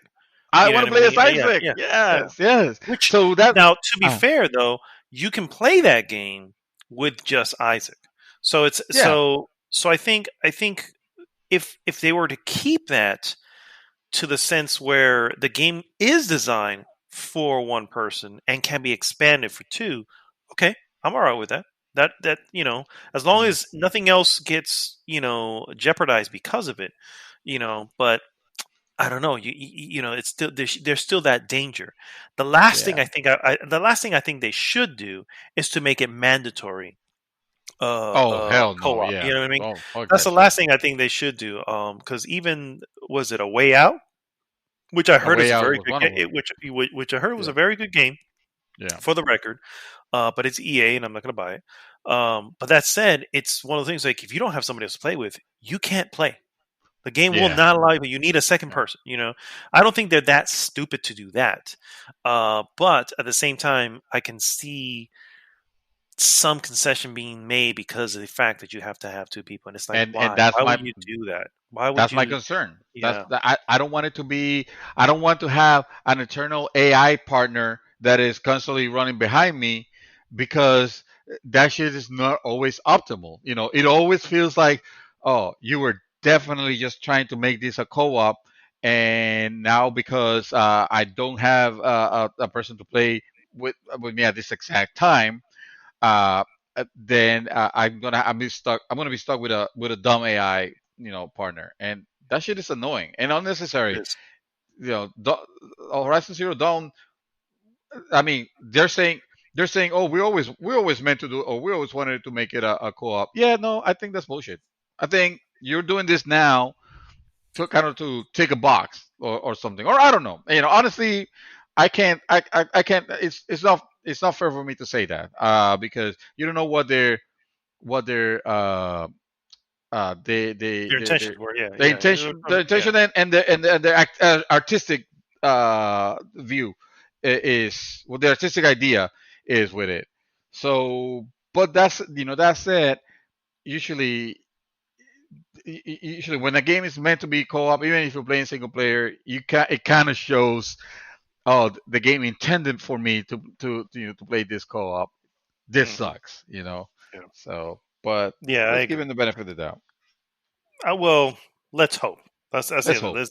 I Yeah, mean, to be fair, this is Gorilla, and Gorilla has, for the most they have. part, delivered great Yeah, games. You know what I mean? yeah, So I got to give them that much, and maybe they can find a good way to include a second person, or, like I yeah. said, as long as you don't need to have the second. That's the whole thing. Is if you need to have the second person, it's just like, that's No, yeah, that would be yeah. that would be really bad. My next piece, and probably last because I have two more, but they're very small and really Come on, you want to insignificant. keep But him. You want to keep him for yourself, I'm bastard. sure. Let it Super out. Mario Maker 2 now lets you create worlds. I think I mentioned this a little earlier, but I didn't really talk about it. So, while previously Super Mario Maker 2 has been about creating Mario levels, the game's final update adds something a bit bigger. It's a world maker. As you can see in this introductory video, this is of course on Kotaku, and I'm not showing you the video, but you can go see it there if you want. You now be able to create your own overworld maps, filling them with stops that lead to your own levels. Mhm. There are even bonus stages and warp pipes. You are basically, after all these years of Super Mario making, now able to create your own Super Mario game from start to finish, which honestly That sounds sounds awesome, freaking dude. awesome. Yeah, I mean, it's just like that is. I That's gotta it. give it to them. I gotta give it to them, and they really.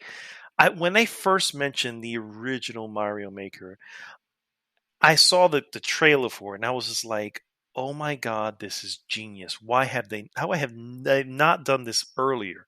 Mhm. But the fact is, obviously, with technology and stuff like that, in technology now to do that is just easier than anything else. And my understanding, although I haven't gone in to make any of the levels, my understanding is that there's a lot of options and it is very customizable and also, even more importantly, very user friendly to create. So Yeah, that alone is just like, oh, that's amazing, right? And then you can do that with all these different Mario, assets and everything. yeah. But now to create your own world, and when I look at it, I was like, that is the Super Mario World overworld. You know what I mean? I was like, that is awesome. It literally made me want to jump right back into Super Mario World just to play it, just so I can see the overworld. You can kind of get ideas as to what my overworld is going to look like. Because now that's what I'm going to do. I mean, we're in quarantine. I'm almost finished with Final Fantasy VII. What else is there? There's nothing else major. Most of the Make major your things have own. have been delayed. So it's like, Why not sit here and make some Mario levels Make your and own stuff? Mario level, share them, put your name, Super Mad Dog Brothers, Hell because yeah. you could actually title it, and it's funny though. I mean, this is the infinite. This is the Mario Infinite. You It know, this is. is That's exactly what it is. Yeah. It's you, exactly what it is. and you think, oh, it's awesome because you get to, you can do multiple, Mario levels, but it's not just that. It's all the other shit that they've added to it, which has never been shown in games, Hmm. in the releases. And I love that they're finally giving at least a nod to Super Mario Brothers 2. Two. uh Yes. yeah, to you, Super Mario Bros. USA, whatever you want to call Hmm. it, Doggy Doggy Panic or whatever. Doki Doki Mario. Yeah, and they have Fanto on it. They have the key. They have you can actually pick up characters. There's music from Super Mario Oh, Bros. there's 2. the Master Swords in there now too, The and you can Master Sword actually was that was in the previous yeah. one, but yeah, you Yeah, can yeah. become No, I'm just Zelda. saying that you have all these little options you can put in, and Yeah, they can be like the surprise level. You know, like you yeah, made a forest and you walked into the forest and in on the overworld, and then that opens to a level that has the Master Sword, and suddenly you're yeah. Zelda. Oh, dude, it's already like oh the what do you call it? Dude, the God, just possibilities the are ideas endless are on yeah, that. exactly. It's just You can have insane. you can be picking up maybe a look online and see who has developed like the best, Mario Maker 2 game, and just play those levels, and like I said, infinite Marios all of a sudden. Yeah. Everybody wins. Yeah, That's awesome. exactly. And on top of that, the beauty of it is there's and this happened for the record. This happened for Little Big Planet as well. There's a lot of level because you have your challenging levels, and you have just your playable levels. There are levels that are just Yeah, plain fun to play, and they don't yeah, have to be challenging. They're just fun because you're either flying or falling or some weird shit that you're doing half the time, and or sliding, which is great. And there's so many little elements that you can do, and then you can just do yeah. time trials on it. Oh, it's Oh good yeah. stuff. It's good stuff. It is good stuff. I was gonna say water levels, and dude, Mm. it's good. Water levels I am are. very happy for this, and very surprised for this update that they did Mhm. to Super Mario Maker 2. Another update that I'm also very surprised to see and very happy to hear about: Final Fantasy 12, the Zodiac Age, has a new update that adds license resets, original soundtrack, and more. For those who don't know, the game lets you spec your characters basically by obtaining this. They call them licenses. So basically, when it says license reset, they mean respecing your Respect your. character. Mhm. Yeah, yeah, yeah. This is courtesy of the PlayStation blog. It says, if you've been looking for an opportunity to dive back into the world of Ivalice, I think that's how it's pronounced, Ivalice. Sure, Um, could be.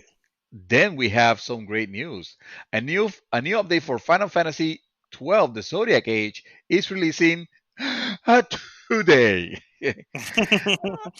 It's also just in time for today's Big in Japan sale, which is going on right now, and which games have a massive 50% off. Some titles, so you might as well want to check that. Where at? Right. Where at? I'm gonna have to look that shit up now. Where This, at? this, this is from the PlayStation blog, so I don't think they're talking about a Steam sale.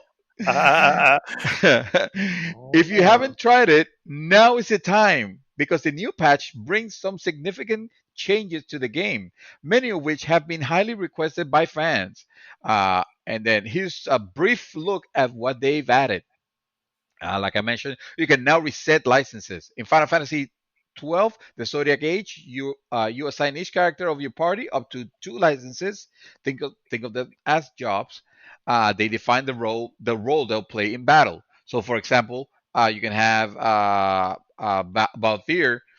He could deal out damage as a knight, and and and also play like a defensive character, like a like a big buff brawny full breaker license, What? which I think Okay. is I think that's the tank basically.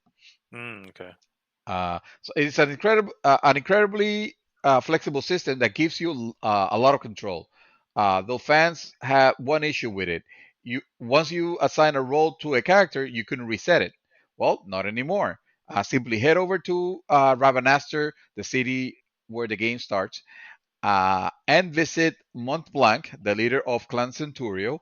He will let you change your licenses, allowing you to respec characters and try out new combinations to your heart content. There's also more. It says you now have 3 Gambit sets. Another key part of Final Fantasy 12 is setting gambits. This allows you to set remarkably precise behaviors for your teams in battle. That is true. They just need to bring that up again in some Final Fantasy because that shit was amazing. Well, almost too amazing. It almost automated battles when you think about it. If someone held, Have for no example, fear. I am here. oh shit, goddamn, that's it. Then the news are over. I guess we're done. No, I'm kidding. I'm talking about first of all, hey there. It's Chaos Reaper, guys. Woo! Yes, Yes. jumping out of nowhere It's kind in of the middle of the uninvited, movement. but fuck it. Yeah, no, hey, how can you be uninvited to your I was gonna show? say I sent you the link for this. Well, There yeah, you go. I should have waited until the next part. I was like, let me see what happens if I hit it now. That that is true. That is true. You should have, but now we know what to do next but time. you're here now. Yes. To be fair, I waited until you went pretty far into the news about Final Fantasy 12 before I said anything. I've been here for a bit. Oh, Oh cool. So really? Oh shit. Oh okay. you actually heard about Uh, this update to Final Fantasy 12? Respecing and the licenses and the Gambit system, by the way, is basically programming. Yes, it Yeah, is. Just wanted to basically. say that.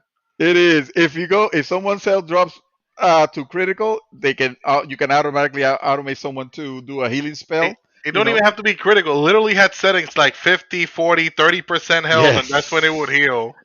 Yes, you can definitely customize it. Like I said, you could pretty much automate battles in Final Fantasy Yeah. 13. I mean 12. And And it's yeah, funny that you said about bringing it back because I remember a lot of people didn't like it because it was so automated. yeah.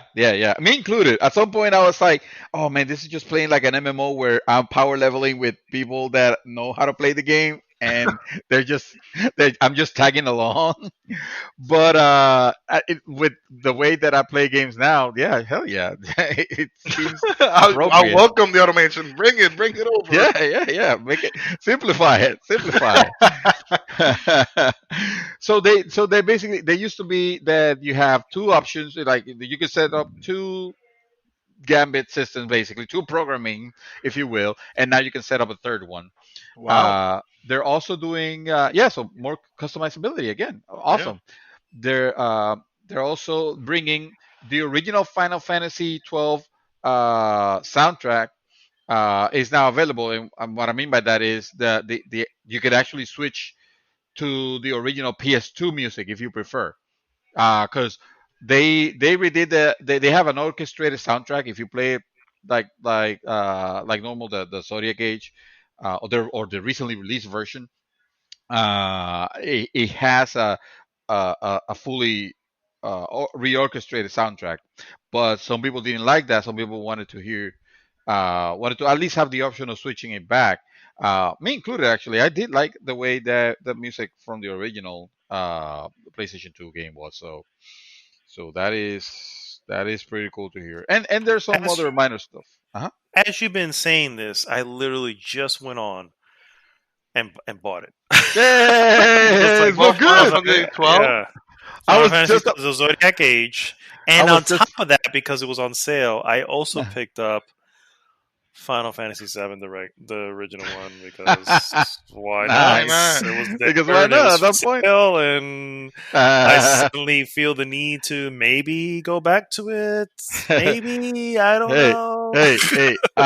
Is Final Fantasy 9 there somewhere? Maybe you It is might So fun. wait, want. It is there. It's for $10. I didn't get it because I was like, I set a mental limit as to what I was gonna do, and I already had it enough. So I was like, nope, that's as far as I'm going. how But yes, much? Final Fantasy How 9 is much Fair. is Final Fantasy 12 for?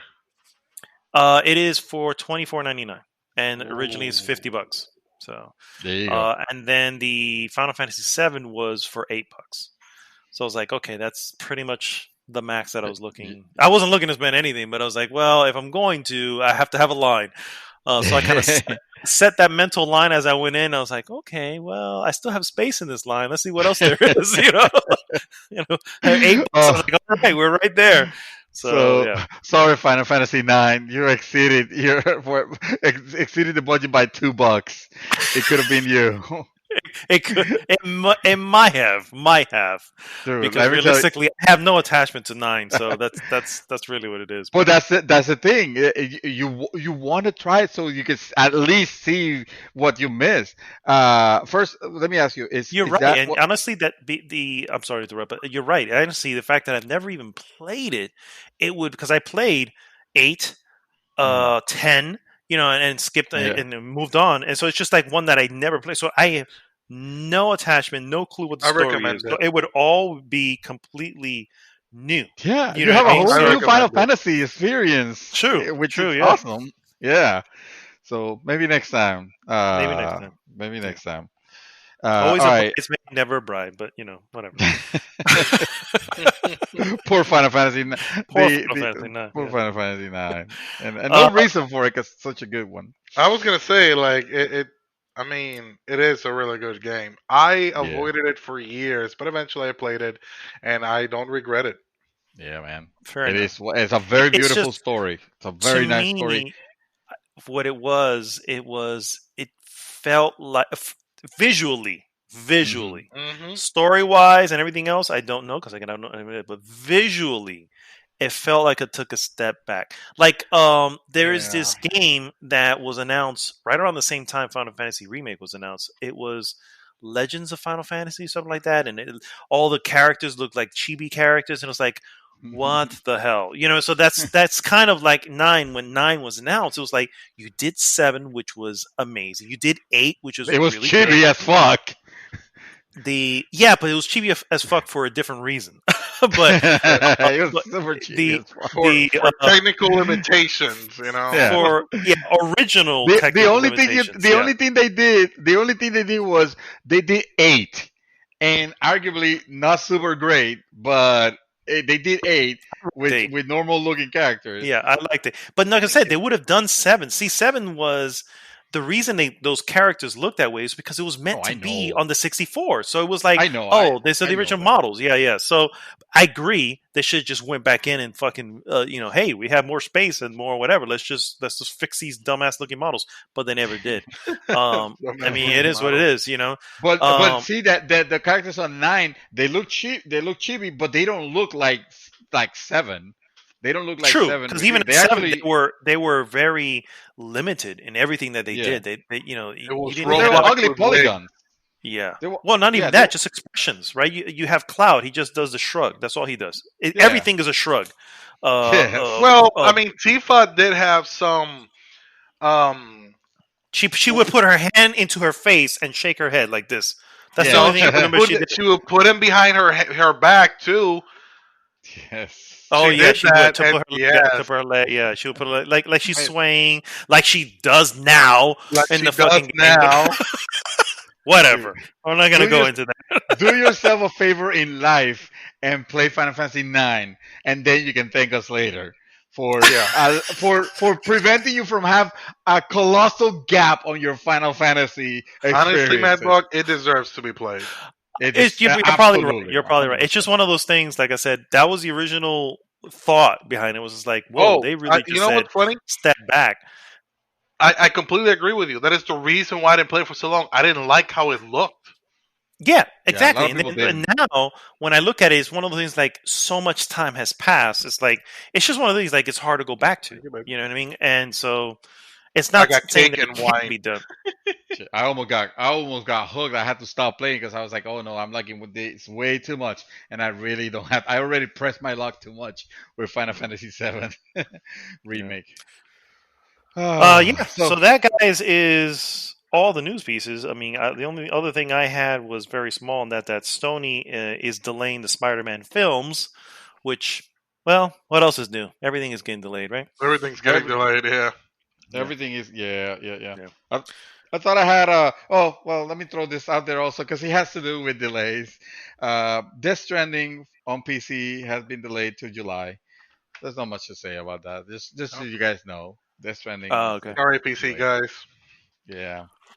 It's a shame. Let me tell you, I just thought about I don't know what it is. I was scrolling and I found this picture, and it was the picture I took when, oh God, what was his name? One of the characters in the game. Basically, I was playing the game on my birthday, and then out of the blue, Oh a yes. cutscene happened, and it was basically the character in the game wishing me a happy birthday, and I was just like, jaw like dropped, like, whoa, that the was just character out with of the the blue. baby.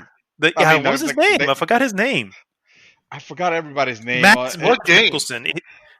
Death Stranding. Oh, yeah, I don't know any characters Yeah, other than Sam yeah, it's Bridges. the actor is Mads Mikkelsen. But yeah. And it's his because character, Green went out of his way to really say that his name is Sam Bridges. yeah, Sam that's the only Porter way you know him. Bridges. Oh, Every time, whatever. Stan Porter Bridges. But no, anyway. So the one of the cutscenes, it made me smile when I looked at the picture again. I was like, man, that Yeah. didn't need to be there. It was like one of those things. Like Kojima is one of those Out of all the minds. games to do that, Yeah, it's like he's one of those minds that, yeah, I'm gonna throw that in there. If you happen to be playing, like the system recognizes that that's your birthday, let this cutscene play for you. If you even do it, because you have to actually do something for it. You have to come in and out of one of the facilities within that day to trigger a cutscene. Yeah. And if you don't do it and you spend the entire day out, you would miss it. It's that little bit of a thing. I'm like, man, that's fucking Kojima, man. I love that guy.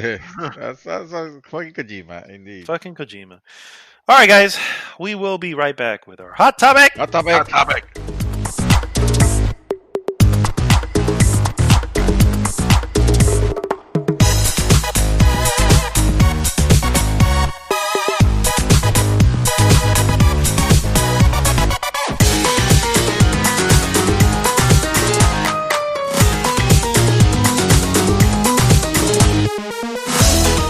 And we're back, guys, and it is time for our hot topic of the week. Hot Hot topic. topic.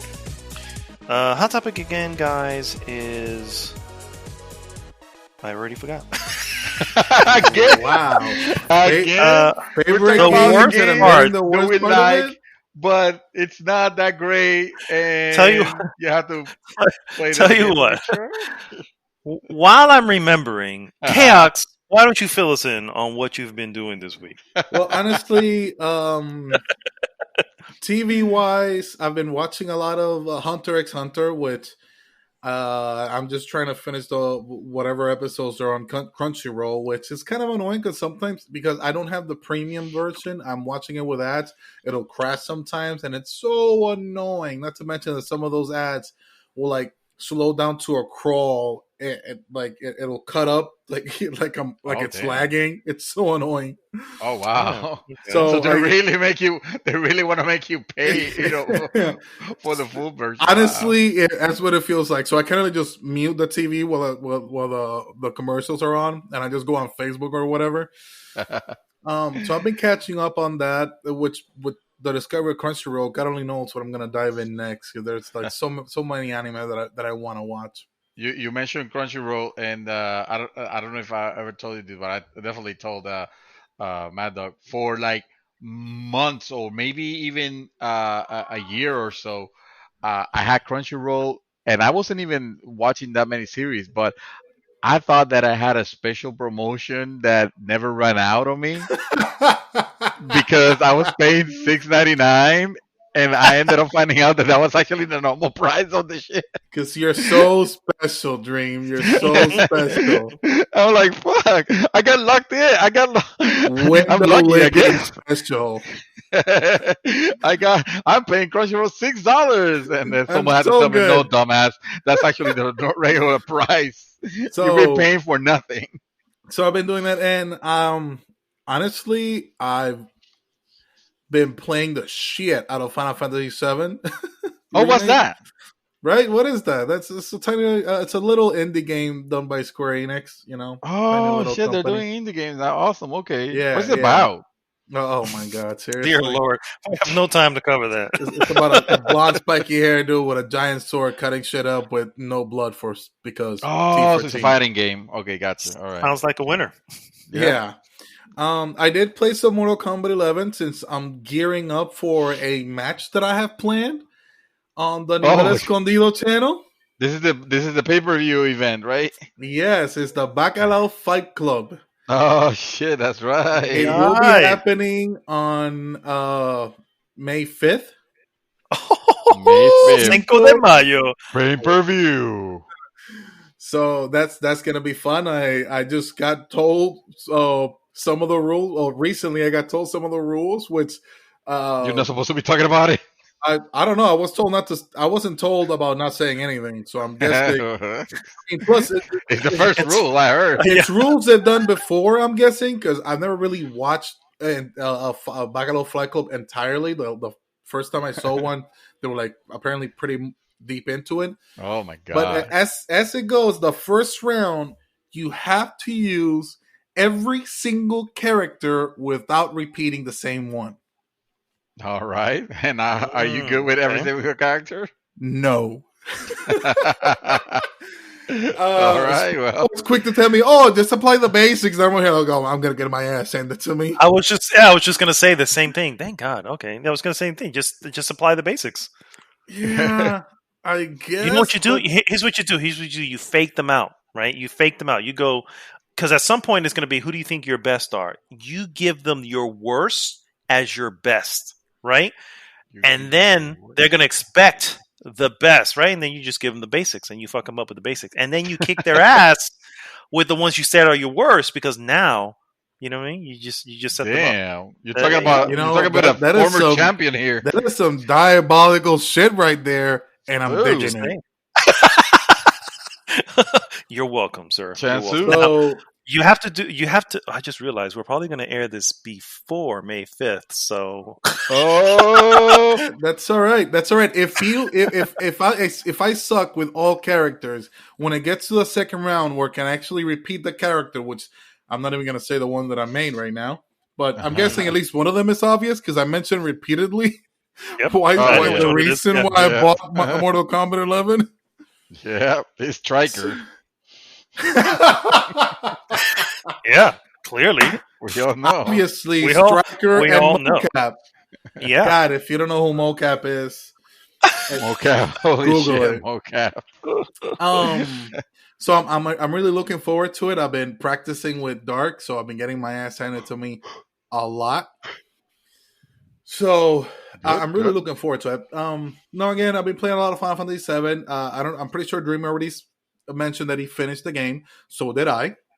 Yeah, and they also mentioned that you finished the game. Yeah, I mentioned it for you. Sorry. You. Appreciate the shout out. Yesterday I streamed for the first time in 21 days. Oh shit! Yeah, that's the last time I streamed was 22 days because the last time I streamed was the second April 2nd. So.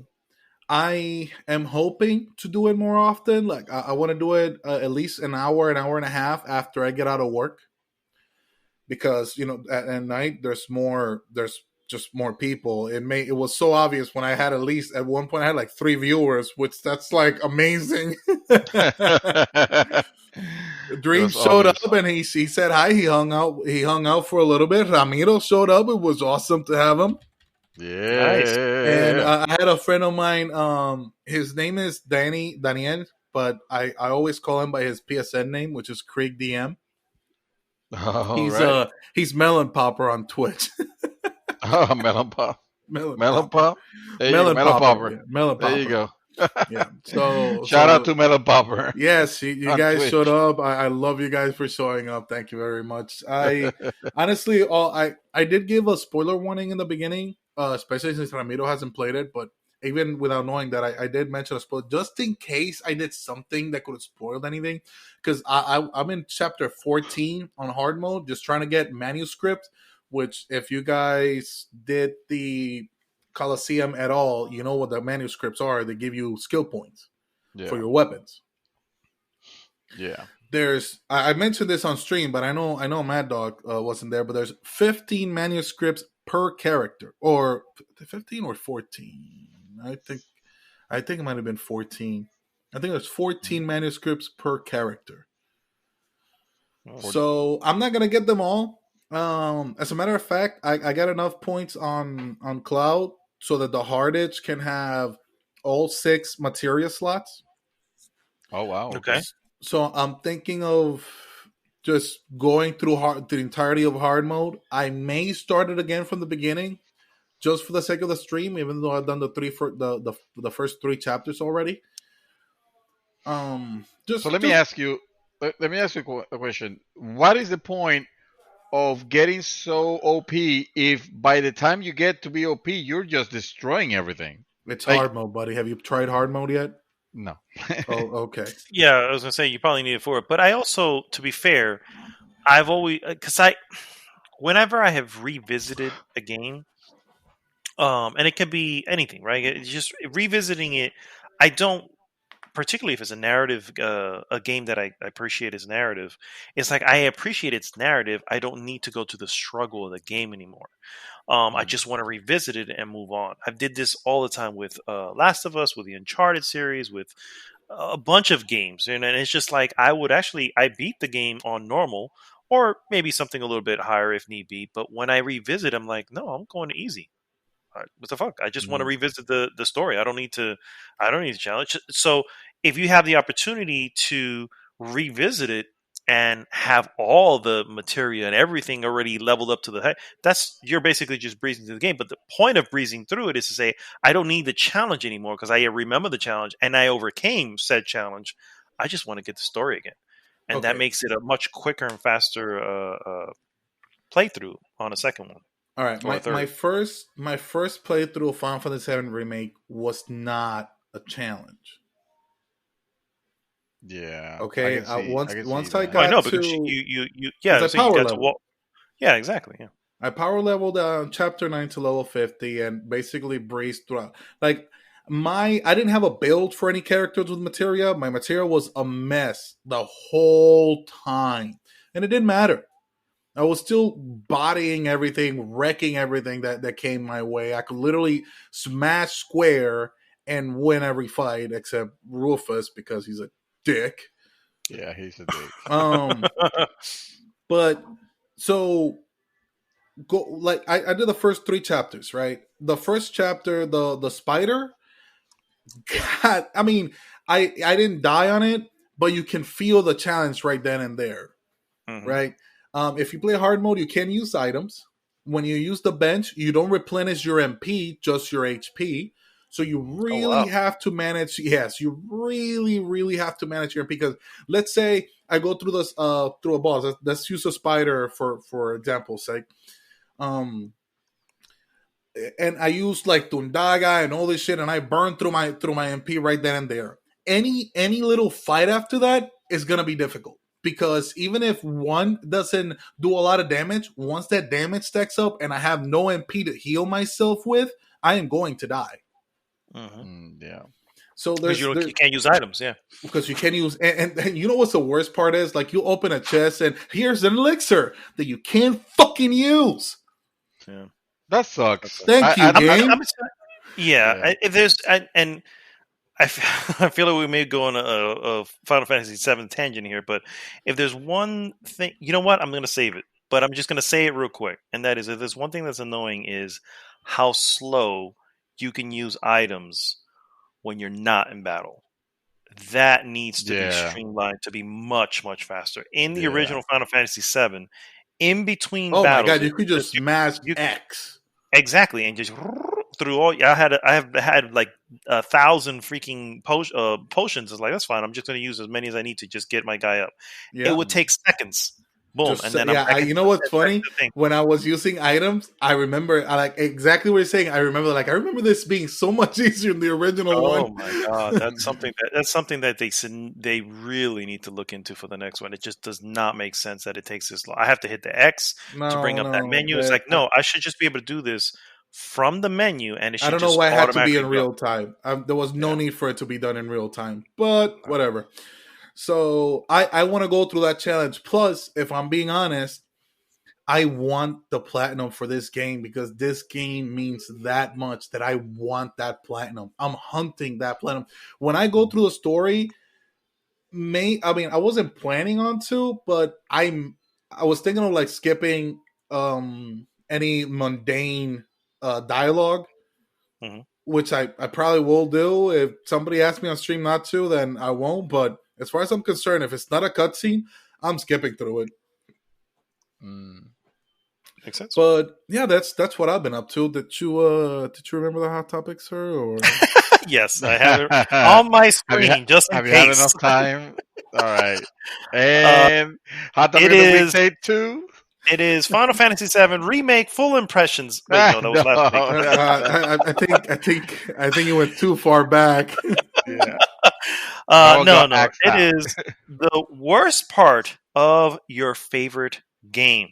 And so here we are going to really have some opening up moments where we'll take a game that we ourselves find to be one of our favorites, maybe even a game that's a favorite of one of our fellow co-hosts here, and then just really call out that, yeah, it may be good, but this part right here is absolute shit.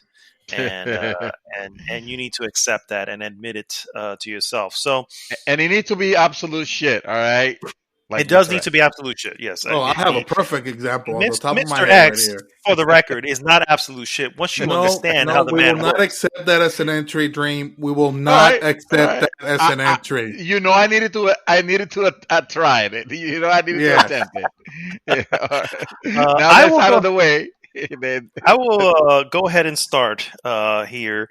And I'm going to start with what could possibly be, it really depends on the day of the week. Then you ask me, hey, what's your favorite game? Period. Depends on the day of the week. Yeah, because I mean, there's not that there are a lot of them, but there's a handful, and it's hard to say this one's better than this one. It's just like this handful here are the best. Who would I put on top? It would really depend. But let's just say today, that game is the original BioShock. And holy shit, I was just thinking of that. I absolutely adore that game. I have played it from beginning to the end many times. Many times. Really? Unnecessarily. I don't even know why I've played it. It's just I go back and I just love the narrative, and I love the way the narrative is told. That said, okay, I recognize that game went a little bit longer than it needed to go. Specifically, like, they had nailed that game. I think, I want to say, Dreamy, this was you who mentioned it. And I remember originally going, no. But in retrospect, I got to give props where props are due. And I'm going to say, you're absolutely right. It would have been an amazing thing for spoilers here, for the record, for BioShock, the original. A game you should have played, and it's already 10 years old, but whatever. When the reveal happened for the Would You Kindly, and you get to that point, that could have easily been the end. Right, and I remember disagreeing with you, Dreamy, going, yeah, but there were some revelations that happened after. And to be fair, I will still stand by them. There's some revelations that happen afterwards that are also actually very good. Was that enough to get it to the end? No, because the finale of the game is so bad that, and I get it's not very long, okay. And particularly once you get how to do it, you can literally. So basically, you have to fight Frank Fontaine at the very end. Spoilers again for anybody who played it. And it is the cheesiest of all cheesiest boss fights. It's a boss fight that is like unnecessary. It is a Joker from Arkham Asylum unnecessary boss fight. And it's like, this didn't need to be here. And I feel like game developers need to be a little bit more daring in saying we don't need a boss fight to finish the game. It doesn't always have to end on the boss fight. How dare you? That's sacrilege. Now, there are certain games, I would 100% agree, there are certain games that demand a boss fight. Doom, for instance, would suck if it didn't have an ultimate boss fight. Because it would be so pointless if it did. Exactly, yeah. So, obviously, there are games that demand that. But when you have a heavily narrative-driven game, particularly done in first-person shooter, only because 2K said, if you want this, you have to make it this because that's what sells, right? So that's the reason why it was a first-person shooter, because I guarantee you right now, Irrational would have done something different if it wasn't for that. They made it a first-person shooter for that, but they also had to probably, from 2K's own requests, shoehorn in a boss fight, and it really, in the end, taints the masterpiece that BioShock is. And so I have to admit that. I admitted before that that boss fight sucks, but I do have to admit that I think it would have been a much stronger ending, a holy shit, drop your controller along with your jaw ending, if they would have ended it at that reveal. And that literally I would argue that today would probably be the most shocking endings of all gaming history. Period. Sir, I was thinking of that. I was actually, I'm gonna put on top of this is the frosting, all right, of what you just mentioned about the abstraction of BioShock, becoming a big daddy. That shit was entirely unnecessary. You do not. It definitely was, yeah. That's not the revealing part. No. That's past the reveal. That's once you get to the revealing part. If the game would have been ended there, you wouldn't have to go through. But the developers felt like, now we have to put a portion where the player gets to have a power trip, and what better power trip that to become that the amazing thing that you see lumbering around. Let's just make the player become one of those. And I'm like, no, that was, and then you have to scour for the parts of it. And, it was completely unnecessary. It was completely tedious. Yeah. And it was actually longer that we might be remembering, because I do remember that part to be. I mean, it was not like hours of extra gameplay. It was just additional minutes of unnecessary it definitely I would agree that it was probably longer the first time. Once I've done it so often that it's not very long at all, but when it's your first time doing it, it's this, you feel like you're searching endlessly for whatever, and then to the payoff you're getting out is, so now I'm a big daddy. Great. Who the fuck wanted to be a big daddy? Not me, but no, nobody wanted to be a big daddy. That sounds pretty cool. And I mean, then no, I don't think it would have been necessary, because why do you want to become the part that the thing that you were avoiding for a long time? And I don't know. I feel like, yes, he had a little bit more to say, but it wasn't necessary. Like you said, the game could have just ended at that reveal, which was amazing, and then you do your thing, and that's it. Yeah. That should have been. That was. It's to date probably one of the most biggest reveals of all time. Just the one of those. Holy shit! That shit was magnificent. And if it would have just ended right there, I mean, just think. I mean, you're ending a game on a shock. Yeah. And then with a BioShock. We have them. And with that, I get the next piece because I did that. Sure. All right. Next game. That's called cheating. Yeah, I know that's called jumping in line, but sure, go ahead. I'm gonna try to move this on because otherwise, so no, man, this was mentioned because you guys already know Batman Arkham Knight. What is the worst thing of that game, guys? Come on, guys, you definitely Okay, know this.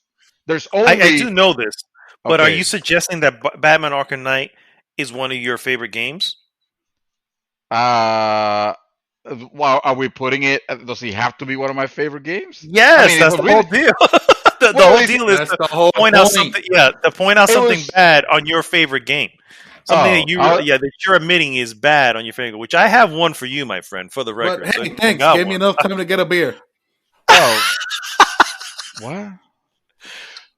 he got it. Uh, so Does that make anyway, Does that make sense? Though it's like it has to be a game that you find to be one of your favorites, something you cherish. oh, then I But don't know. I got it, Then two no. so far in my head. all Okay, right, then you go. so we'll Oh come back wow, to wow, thanks. dreaming. Go ahead, sir. I guess. Okay. So my first one, and this is a game that I spent hundreds of hours in. I read every little tiny book in this goddamn game, and that's Skyrim. Oh shit. Okay. And the worst part Let me of it guess. was the The jank. treatment. No, Sorry. not even that. Not even. It was the treatment of Bethesda to the PlayStation players. How long it took to get the DLCs. Oh, I didn't know it. I didn't even. And Honestly, yeah, I didn't know that. yeah, it Okay. was a huge delay in the DLC release for PlayStation. Not to mention that they didn't fix anything because it was too difficult. You know, I don't don't know. you? That was. I think that might be a problem of the publisher, not necessarily the game. Well, I mean, Because Skyrim on Xbox 360 was completely fine, and well, so it was on right. PC. But I only experienced it on PlayStation 3, so Well, and that that is who's Fair enough. still even with all of whose that, problem is that? Sounds like a chaos problem to me, but no, I'm just kidding. kidding. Go ahead. wow. Are you guys done with your jabs? I don't Okay, thanks. know. That is I still can't get the one. worst part of Batman Arkham Knight that Well, that's not one nobody of your can. favorite games, but at least this is one of my favorite games, and the worst part was that. Okay, You know, then. you know how long I had to wait for those DLCs, and when they came out, some of them were so like meh. Oh wow. Yeah. I think for Skyrim, I think I can definitely hang on the jank. I mean, but that's a Bethesda thing. You know what I mean? It's just like the best that they've been able to outside of PlayStation, obviously. But at this point, it probably runs beautifully on a PlayStation 4. Yeah, but I'm not gonna spend And another like 300 hours, 400 hours on it. of course. But even if you did, you're not going to get past that jank because the jank is still there because that's just in their DNA at this point. So Yeah, Mhm. you know. Yeah. Okay, I mean, I don't know. I thought it was a good entry. Dream. oh no, hey, Hey, we'll accept it. we'll, We'll we'll allow it. We'll definitely we'll allow take it. it. It is Yeah. one of my favorite games, and that is and it's not even like it's the obviously the worst part of it was that was the Okay. that you can go with it, but that's the jank because again they couldn't fix it. At some point, didn't they just like flat out give up? On the PlayStation 3 version, yes. Yeah, It sure fucking did. They just said it wasn't the jank. There was a memory issue where and you know what, this is actually a perfect entry into it because yes, for the PlayStation 3 version there in was a your memory face. that didn't affect it didn't affect everybody, but it affected a lot of people where at some point the way that the PlayStation 3 was designed, it was constantly making like these mini saves and Oh memory was yes, just being allocated to and before you knew it was just running out of RAM and it couldn't handle certain, and the game would crash or it would and run I horribly. noticed Yeah, the longer I played the game, the bigger the save file got. yeah. It was just constantly doing that, and they weren't able to fix that for a lot of people. Again, since then, obviously, the newer versions of it have addressed this because honestly, this was on the cell processors of PlayStation 3, so Can we also blame Sony for their, silliness of having to go with the cell processor where they could have just made things simple? I don't know. Perhaps, maybe. Um, I don't know, because even with Bioshock, going back to Bioshock was, I for the longest time I thought Bioshock was an exclusive to Xbox. It wasn't. It was meant to come out at the same time. The problem was that they were having programming issues with the PlayStation version, and it took over a year for them I to never knew release it. that. Yeah, so I didn't know that until a while afterwards. I was like, holy crap. I didn't know that at all. And Bioshock was the reason I almost bought an Xbox, because it was only on there, and it was an amazing game. Dreamy. Sir, Did you get your thing? I got You got one. one? Okay, Well, talk to me. I don't. No, actually, never mind. Because I don't know if this is my favorite game, but I enjoyed this game. Can I add it? Sure, man. Just go for it. All right. So you guys remember Fallout 4? Hell yeah. Yeah. Hell yeah. I Fallout 4? recently finished it. Yes, you did. Fallout 4. It's with all the Bethesda jank and everything, and before they destroyed the series with Fallout 76, was a game that I did enjoy playing quite a bit. Except I did not like the forced base building, and I call it forced because I felt like you were at a disadvantage if you didn't do the base building Base portion of it. building? Mm-hmm. And that was something that they were touting like it was a great feature, and it really wasn't. It So, was something I remember us when we first looked at it, or the first trailers or whatever came out for. I was like, "Oh shit, base building! That sounds like something cool." And you think of Fallout and the world that they have. It's like, man, that sounds amazing. But you're right. When it was being done, it was just like, no, this is not fun at all. I want to add something to that. Sure. I want to add something to Fallout 4. I think the worst part, and don't get me wrong, I enjoyed Fallout 4. It was the conversational options that they gave you, which practically didn't mean anything. Mm-hmm. Oh, nothing like it was before. Yeah. Yeah, it wasn't like Fallout 3 or anything that you had some actual consequence. It was there for basically shits and giggles. Mm-hmm. Yeah. Yep. Yeah. I can agree with that. I can definitely agree with that. My next one, guys. I'm sure you guys. I don't know. I think you guys did. I'm pretty sure you do. 2018's God of War is probably one of the most perfect games. Would you agree? Yeah, I'm still kind of jaded by that game. That game I is still perfect. love that game. That game is perfect. I don't see. I can't imagine what you could bring up that it'll say, "Oh yeah." No, hey, listen. If you talk to Sparrow, he'll give you a few reasons as well as to why it's not perfect. I will tell you why it's not perfect. And don't tell me the Valkyries because they're completely optional. You're absolutely right. They are completely optional. And hey, honestly, man, there was a challenge that was great. The Valkyries were a good thing. They're not a bad thing. I agree. What would be a bad thing would be all of Niflheim. The entire mist area, and it's not the same place. Am I at the right place? The misty, whatever. You got it right. The entire thing, that entire area was a trudge. It was just like really. I stopped liking the game because of that. And don't get me wrong, the game is still an immaculate game. But that area where it's like you're it's grinding. That's all it was. You're literally grinding. It's like another way of grinding. And I'm like, no, that's not everything. The game, as it was going up to that point, was amazing. And then you introduce Niflheim, right? And you're having to. I was like, this is not fun. Not fun at all. It was very grindy, super grindy. And that's the thing. I'm the first one to admit I do not like grind in my games. And at no point up to that did it look like I'm going to have to grind on anything. And then here I am in an area, and all I'm doing is running through mist, trying to kill everything I need to kill just so I can get to this next area. And then it was again. It was. Is that the part with the areas that you have to clear out in a certain amount of time to go to the next one? No. It's the not the challenge. Mist. Yeah. No. It has this mist, and basically it's a timer that you have to to go around the area before you have to get out and not die. If you die, you lose everything you've gathered up to that point.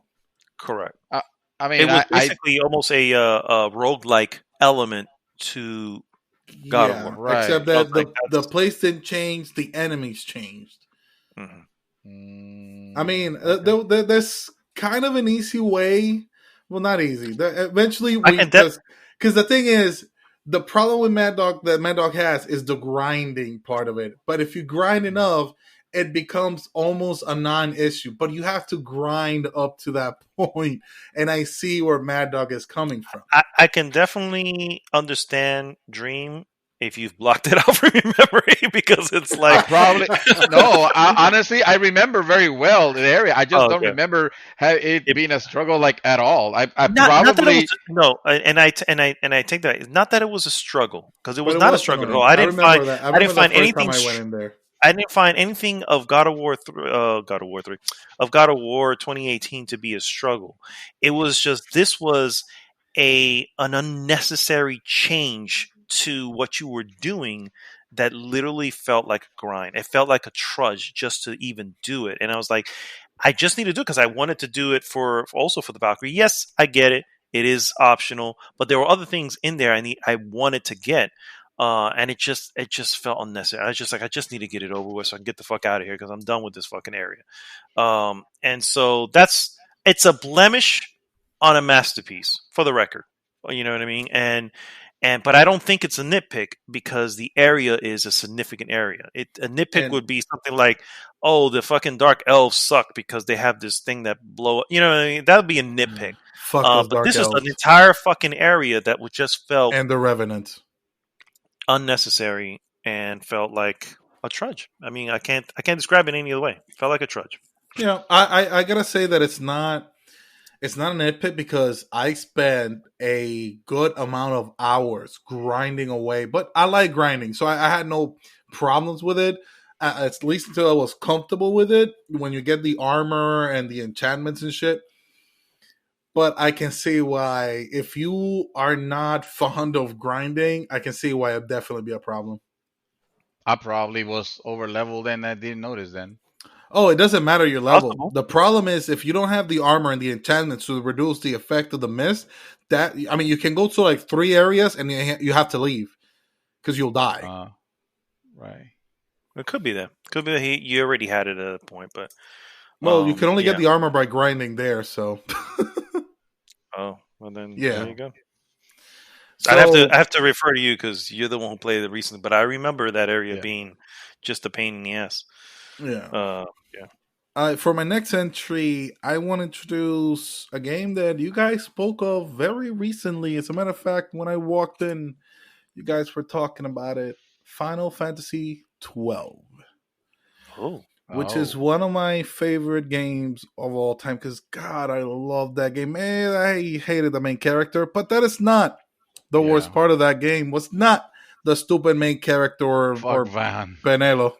One of the Penelo. Fuck those characters. Probably 2 of the most useless characters I've ever encountered. But here. It was. I spent, and I don't know how many hours, because back then I wasn't tracking how many hours I was spending. If the game didn't like flat out told me, and if it did, I don't remember how many hours I spent, but I did everything in that game, right? I did all my hunts. I spent 5 grueling hours fighting Yasman. Okay, I haven't been in that game, so no spoilers on it because I intend to go back just in case. Well, Yasman is an optional boss. He's the very last hunt. Okay, gotcha. All right, and the mechanics of it, you can actually leave in the middle of the fight. That's how long this fight is. They let you leave, save, and then come back in. And he will be at what level? I mean, are you starting over when you come back? No, you don't start over, but you have to hurry up because if you stay too far away for too long, he will start healing. So shit.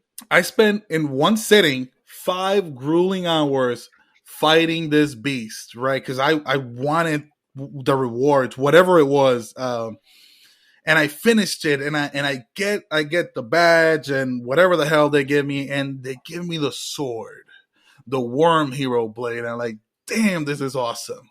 Now it was the strongest sword in the game. It's a two-handed sword. It's a great sword. And it gives you bravery, which increases your attack, and whatever the status was that increases your magic. Like, God, this sword must be like absolutely ridiculous. So I head into the last dungeon, right? Because I'm already thinking I'm about to destroy literally anything that stands in my way with this godly sword, right? And I go into the first fight against whatever soldiers were coming my way, and the ATB, I'm gonna call it ATB because I don't remember what it was called, but the ATB starts going up super slow. Now, mind you, guns in that game were the slowest weapon in the game. Balthier is shooting twice before I can swing this stupid fucking sword. Wow. And when I finally swing this sword, the damage didn't disappoint. It did the 10,000 damage it was supposed to do, or 9,109, but I'm not going to say that. It does the 10,000 damage it's supposed to do, but then it sounds like something. What is the other Square Enix RPG that they make? That really childish looking one that all the character looks like out of Dragon Ball. Oh, is that Square? It's Dragon Quest. Dragon Quest. Mm-hmm. When it does the hit, it sounds like a Dragon Quest sword hitting an enemy. It literally. I mean, you go through so many swords that sound solid, like the Deathbringer sounded pretty solid. All the katanas, they have their respective sound, and you have this big ass gray sword. It sounds like blink, a teardrop, pretty much. Wow. And I'm like, what the fuck is this shit? You telling me that I spent I don't know how many hours just on the hunts, to then spend 5 hours on one hunt to get what's supposed to be the strongest sword in the game. When it attacks, not only does it basically gives you slow all the time, along with the bravery and whatever the hell it was for the magic. And it sounds like this? It doesn't. I don't remember even comboing it off, because it had the game had combos. Like the katanas had the most potential for combos. You could, in one turn, you could go like up to like 9 or 12 hits. I think 12 hits was the max, and if you hit 13, you would automatically kill whatever. And it's dude. The level of disappointment and anger that I felt at that point, I can't describe it. Wow. I was infuriated by it. I was even more pissed about that than the fact that Bahamut was a fucking ship. So a disappointing Final Fantasy 12. Well, good to know that I just bought that game, but thank you. Well, just so you know, don't waste your time on Yasman unless you won the achievement. I probably will not. I can tell you right now that I never did the optional ones anyway, but yeah. Mr. Dream Twister. Sir. I got one for you if you don't got it, because I got my next one is for you. Oh, okay, then yeah, go ahead. Nier Automata. Oh, fuck you! You're wrong. That near perfect game. Back to you. So we have them. First off, I will go on record of saying that it has some very cool boss fights, and a Platinum game basically has good boss fights, right? That's kind of their bread and butter. But this, outside the boss fights, okay, you have to. Okay, this is just me, but you have to agree that the areas were very, very barren, and the enemies that you fought were very fodder, basically. It's like it's post-apocalyptic. It's meant to look that way because it's not gonna look super colorful. But when you have to play the game, you don't have to. For the record, you don't have to. But if you want to get the full enjoyment of it, if you have to play the game multiple times, right? Because you have to play the game all the way through with one, and then start all the beginning and play it all through with another character. Which is a lot faster because you keep everything. I mean, the the whole thing is one playthrough.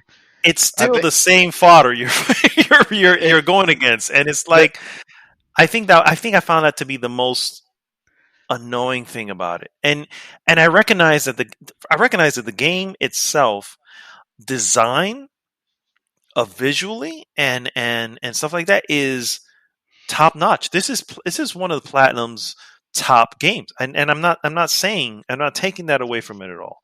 I just think that there are some long stretches of just boring battles, and it just at some point I was like, I just want to get to the next thing. Once you do get to the main, like, like especially towards the end, on each playthrough, when you get to the end, you're starting to fight like these bigger things. Yes, it's bombastic. It's visually stunning. It's it's that's good stuff. But all in between, it felt like I felt like a trudge. It felt like I had to go through all this just to get there. You know what I mean? And sure, what was the 2S? No, 29. The kid, what was the to be a 9S. 9S? Yeah, 9S's playthrough. Sure, that was So a little he's bit the shorter. upgrade to 9. The no, but he is his playthrough was a bit, it was a bit shorter, but it still felt long. And even the first one with 2B felt long as well. And so I don't know. I just feel that it's a good game. It's a good game, and I understand it's and I get it that you love the soundtrack and all that. So I'm not taking that away from it because it is a visually beautiful game. But I don't know, man. I think that's where it lost me. I think that's where it really just weighed on me. It's like, oh gosh, this is just more of these little weird Android looking things. Yeah, the enemies on that game, they are kind of, I get it. They are kind of watery Uninspired. and barren. I wouldn't necessarily say uninspired because once you see where they're going from, and some of them, they're, I mean, they look like wound up toys, and yes, some of them have a way of showing like powerful emotions actually, whether even though they're literally machines. So I don't know how to explain it, but in a way they Yeah, because I would what definitely is his recommend you name? play this game. What what forgot the name of the actual the director, but the idea was that, this android, there's like a there's like a sub story that has to do with like, it can this be considered life, and this goes a little ostentatious also, but I think it lands the message home. It I think the thing with you had to play it multiple times is kind of a misnomer because the whole thing is just one big playthrough. The only difference is that you're playing the first time you're playing the like a section of the game because it's not the full game. You're playing up to a section of the game with one character. The second time you're playing the same section with this at the same level that you were already before. So it's not like you're literally starting all over. It's almost like a new game plus kind of situation, but through the eyes of your other companion. So that means that you're basically smashing through the area that you already know a second time faster, and then it picks up, and it picks up from like an awesome cliffhanger that it leaves you, and it just gets better all the way to the end. And then that ending, like, blue, dude, it's if you took your like you told me you were so done with the game that the moment the credits started rolling, you just left it and went to the kitchen, did something, and like you might as well have missed the best part of that game, believe it or not. I'm Yeah, not gonna lie. That sounds like a very interesting concept. The way they describe the, I'm just gonna call it multiple playthroughs because it's still kind of sort of what it sounds like. But the way they did that, that sounds I want to get into that game. you Yeah, I should. didn't feel like I I was definitely playing it recommend it. again.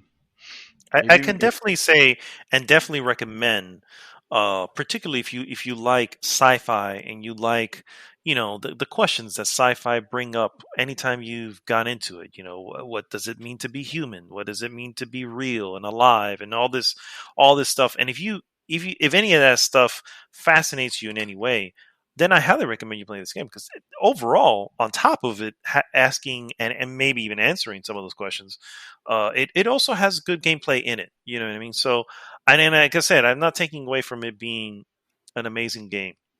It's just that part of it was what literally left me like, and that's why I was like, I'm done. I'm ready. Thank God I made it to the credits and I walked away to get a fucking soda or something from the kitchen. And you're like, oh, I think you missed the best part. I'm like, well, you know what? The best part should have happened before the credits because I am done, you know? But yeah, I still, Kaox, I still recommend it if you haven't done it. So, anybody have any other entries? Because if not, I have one more for I got Mr. one more. Chaos. Okay, shoot. Final Fantasy 14, which, by the way, I know I've mentioned Final Fantasy so many times in one way or another, but Final Fantasy 14 with its, what was it, the second expansion they released? I can't remember the fucking name because that's how much I cared for it. Honestly, that entire expansion was dull. It wasn't until the end that the story actually got super interesting. But anything up to that point, oh my God, I was so ready for it to be over. Which, by the way, it's a game that I really need to get back to, but I have other things on my plate right now. And I know that if I get back to it, it's just going to suck the life out of me again. So, what was? Oh my God! What was the name of that expansion? I know it was the one. Shadowbringers? Heaven's Guard. No, Shadowbringers was the last one, and this it's the latest one, and this expansion is absolutely amazing. Heaven what? Heavensward was the first one. Okay, so it's the one in between those two. The one between those two. Okay, you're the expert. We'll call it the in betweener. There you go. Wait, if you're gonna give the up remake. On me, second expansion for FF 14. Stormblood, there you go. Wow, you couldn't just Google that, Mad Dog? You failed me, man. Sorry, sir. Which, by the way, was supposed to be like this thing focused on monks because that's what the trailers show, but then it gets like the whole thing, which it's the first class I started as, was a pugilist that turns into a monk. So I was kind of excited about it. And then it gets the whole thing pulled under its feet by fucking samurais, and it was kind of annoying. But even without that, like the whole story was just such a drag. I did not. It was not engaging to me. It wasn't that interesting until the later stages of it, and I'm talking the later when like all war breaks out. That's when it gets interesting. Anything up to that point is like, can this be over already? So I was glad that they were able to save face at the end of it, because something good had to come out of that expansion, and something good eventually did come out, and which was the end of it. The credits. Yeah, pretty much. I was super excited about that part. Wow. Like, all right, it's over. Can we go on to the next expansion now? Because this one was like, for real. So you said you had one for me, sir, and I'm kind of intrigued. I'm sure you are, sir. I prepared. I got one for Dreamy, and I have one for you as well. And that is, so first off, I'm going to say I recognize this game's greatness, just like Nier Automata, right? I recognize this game's greatness. Oh my God! I don't deny that it has the support and all the makings of what you can consider to be a time sink. Clearly, because I think you've sunk said time into it, but Warframe, oh my God, is not new player friendly. I could have told you that. Not only that,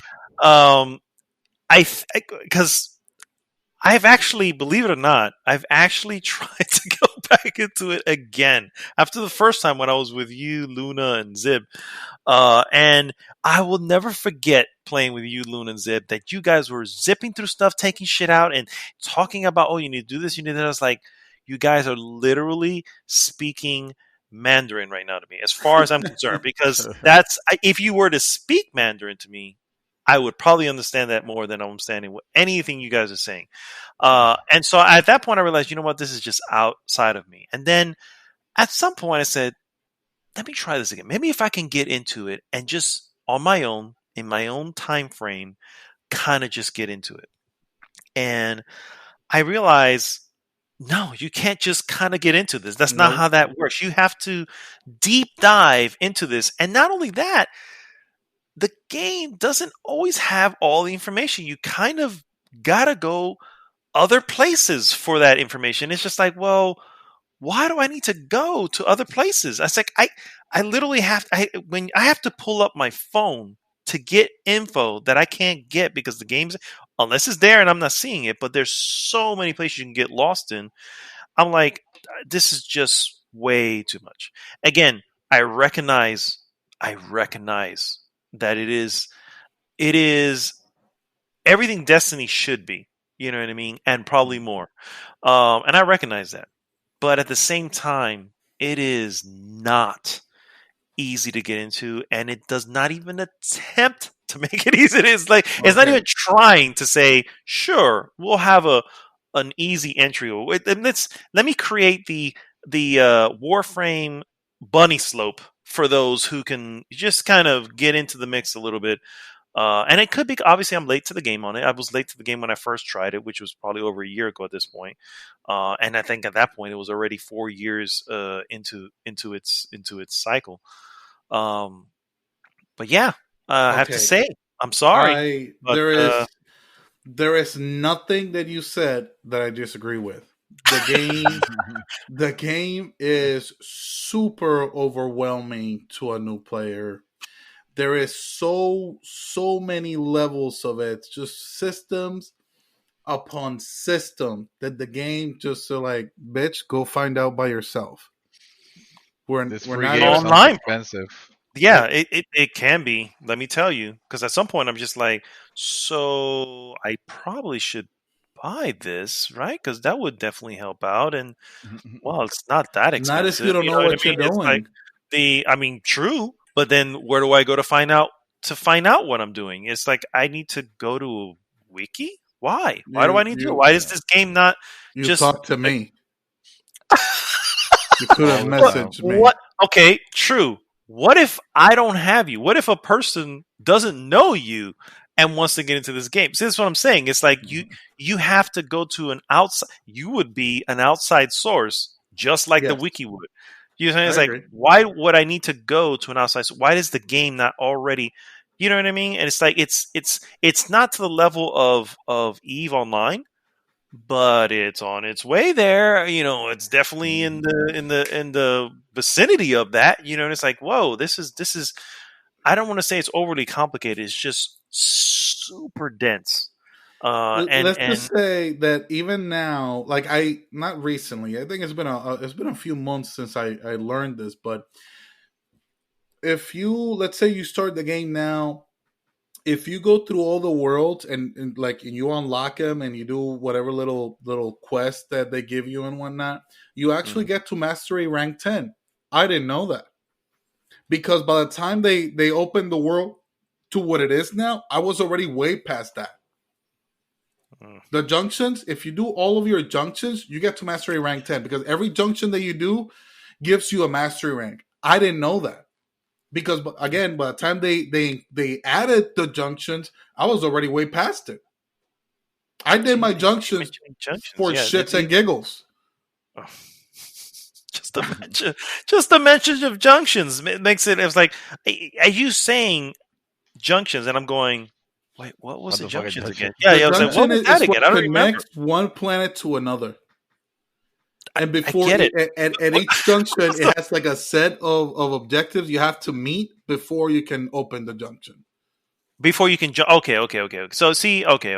I see what you're talking about. And I look, it's probably called a junction, but in my head I'm going, oh, so these are the objectives I need to do before I can get there. Okay, yeah. I get it. You know what I mean?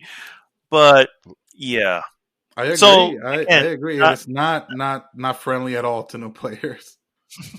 Not even close. No. You're But basically David against not even Goliath, just a Titan. You know. true. But I would recognize, without a doubt, that game is something special. It really is. But it's definitely something special for someone else because it's not for me. Oh man, It takes too much. it does. It does takes a lot. All right, guys. I have one. If we're okay, Mr. Dream Twister, shoot. So this one is also inadvertently going to Kaox also. This is another one of your dears, and I'm sorry. Actually, What did I do to you guys? this might be one of yours also, Mad Dog. Oh, But yeah, Monster Hunter is an I knew it. I amazing knew game. it. I knew it was Monster Ooh, Hunter. that was I on knew my it. list, You, and then I completely forgot. But yes, go ahead. let me tell you about Monster Hunter. I was never a Monster Hunter player. I played like one before on a Wii Wii U, believe it or not, and I was kind of meh to that because it looked like it didn't look, it was complicated and didn't look that great, and I don't know what was the appeal, but then I heard so many changes were made on this one, and I played it and it was fantastic. I love my character. I love hunting. I love, and then I was invited or had to invite a friend to play with me. That's it. Yep. That's it. That's my story. And then from there, That's it. he has never played Monster Hunter World again. Nope. Because if Capcom can figure everything out, there's a port on PC that is near damn perfect, with everything that I could have wanted to play on PC if I could. But for some reason, the developers of this game could not figure out how multiplayer works. You know, Honestly, I would and they argue. didn't. Yeah, I would argue it's not that they couldn't figure it out. I would argue that this is just the way they wanted to go. This was an artistic choice This to is go literally this way. the worst possible fucking way that someone can implement, You're can implement it. Like literally. you're possibly right, and I'm not Yeah. disagreeing with you because it is obviously a challenge to get people together. But I'm just in the defense of the developers. It's not lack of skill in programming; it's lack of foresight in artistic choice. You know Well, what I mean? It's just like, still to this day, they haven't really That might be fixed worse it. then. To well, this day, they have we all not know. fixed exactly. They don't know that if what is it about the cutscenes that Yeah, if if you you haven't if, watched a cutscene, I can't join your quest. What kind of dumb what shit is that? that is the stupidest. I mean, Why and not how do just you miss replay the that? cutscene for everybody? How, Yeah. how do you fuck that up? How do you a game that you meant to play with your buddies? Again, fundamental. All you had to do is, buddy wants to play my game, let him in. That's it. Let him in. Every game since the beginning of multiplayer, since Mech Warrior or Mech Assault back on the Xbox Live, and all the previous games on PC that knew how to connect two people together, were able to figure it out. Why Even then, makes it hard? with all of its shortcomings, it was so easy to join a friend session. So Yeah, so here is where I'm gonna just say they're not gonna change it, and I'm No, at gonna this tell you point, why. I gave all kinds of hopes for that. no, it's too late Well, for not them. only that, I mean, sure, no, maybe not with Monster Hunter World, but not in the future Monster Hunter either. Why? Monster Hunter World is the best-selling game for Capcom of all time. I will still guarantee you that they will change it. I will They guarantee need it to because fix it's the that. only thing that everybody complains about. The possibly, you're right, and it may, but if they don't change it, just People will know still why. buy it. People Yeah. clearly people are still buying it. It's still selling gangbusters. Period. Without that fix. So that's why I feel like it could just be an artistic choice that this is just the way they want for whatever. It could be some weird thing that they never even said why. It's like, well, this is because you're on a hunt and you need to call people in, and we want to keep that level of whatever, that weird But camaraderie of let me call but my hunter friend. You know what I mean? but it's nonsensical because if your It hunter is. friend I'm not have not disagreeing. gotten there, then why it's so it's an it's an arbitrary obstacle. If anything, somebody made the Yeah. I decision agree. of not being like, oh well, I wanted to make it because this is my artistic vision. No, somebody made a decision of, you know what, we're gonna put this arbitrary obstacle to fuck with people, because there's no I other. It makes no sense otherwise. There's no benefit, whether as enhancing the immersion of the game, or let alone helping the players in any way. It just seems I Especially like a agree. since most I of the agree. time it's like, oh, you got to see this cutscene to encounter this monster, and then all you got to do is run away, go to camp, and now wait for your friends to join in and body the son of a bitch. What was the whole point of making them wait? why Yeah, exactly. I agree. Yeah. 100%. I'm not disagreeing with anything. I'm just saying, don't be shocked if it's still the same way on Monster Hunter World 2 or whatever they end up calling it. Well, this is Because that's the like same argument I had when we were talking about 7 or 8. Resident Evil. It's like Resident Evil 6 happened because Resident Evil 5 sold gangbusters. And honestly, I think Capcom is probably smart enough to maybe go with feedback at this point. But at the same time, money talks. And if they're selling, if they literally, this is their number one selling game ever. It's like, yes, we hit it. We're going to make a sequel. We probably don't want to change much because if you do, we may alienate some people. Let's just go with what they're used to, what I mean? Mm, And it could easily lead into that. I So would argue that might be the problem. If they leave everything the same, people might it might end up being the Call of Duty effect, where, oh well, this and is Call of not Duty that sells how different. much And every year? true, but every year it's less. I was gonna And say, yeah, but keep in mind this is not Call of Duty either. no, of course Well, not. But true, they but know how to fucking put a multiplayer together. they certainly do. They certainly do. That's for sure. Yeah. I think that's They don't probably the say, best thing well, they can do. if you want to join them, no, but you know what? You haven't completed the stage 3 of the campaign, so you can't join the multiplayer with your buddies. Now, Mad Go Dog, play I the would campaign argue that the by reason yourself. why Monster Hunter World sold as well as it did is because people like me that have always thought of the concept of Monster Hunter to be it's an amazing concept. You go out, you hunt this giant monsters, you make better weapons and armor, and you go out and you hunt even bigger monsters. And like I've always loved and I've always wanted to get into the franchise, but the few times that I did, I hated it because of it was a lot. It was nitpicks, but it was a lot of nitpicks, right? And they fixed Mm. a lot of those nitpicks with Monster Hunter World. So they're yes, it may be their best selling game, but hopefully they'll still see that there is room for For improvement on it. improvement, yeah, absolutely. I agree. That's all I I wanted believe to that add. they will. Absolutely. I can definitely agree with that.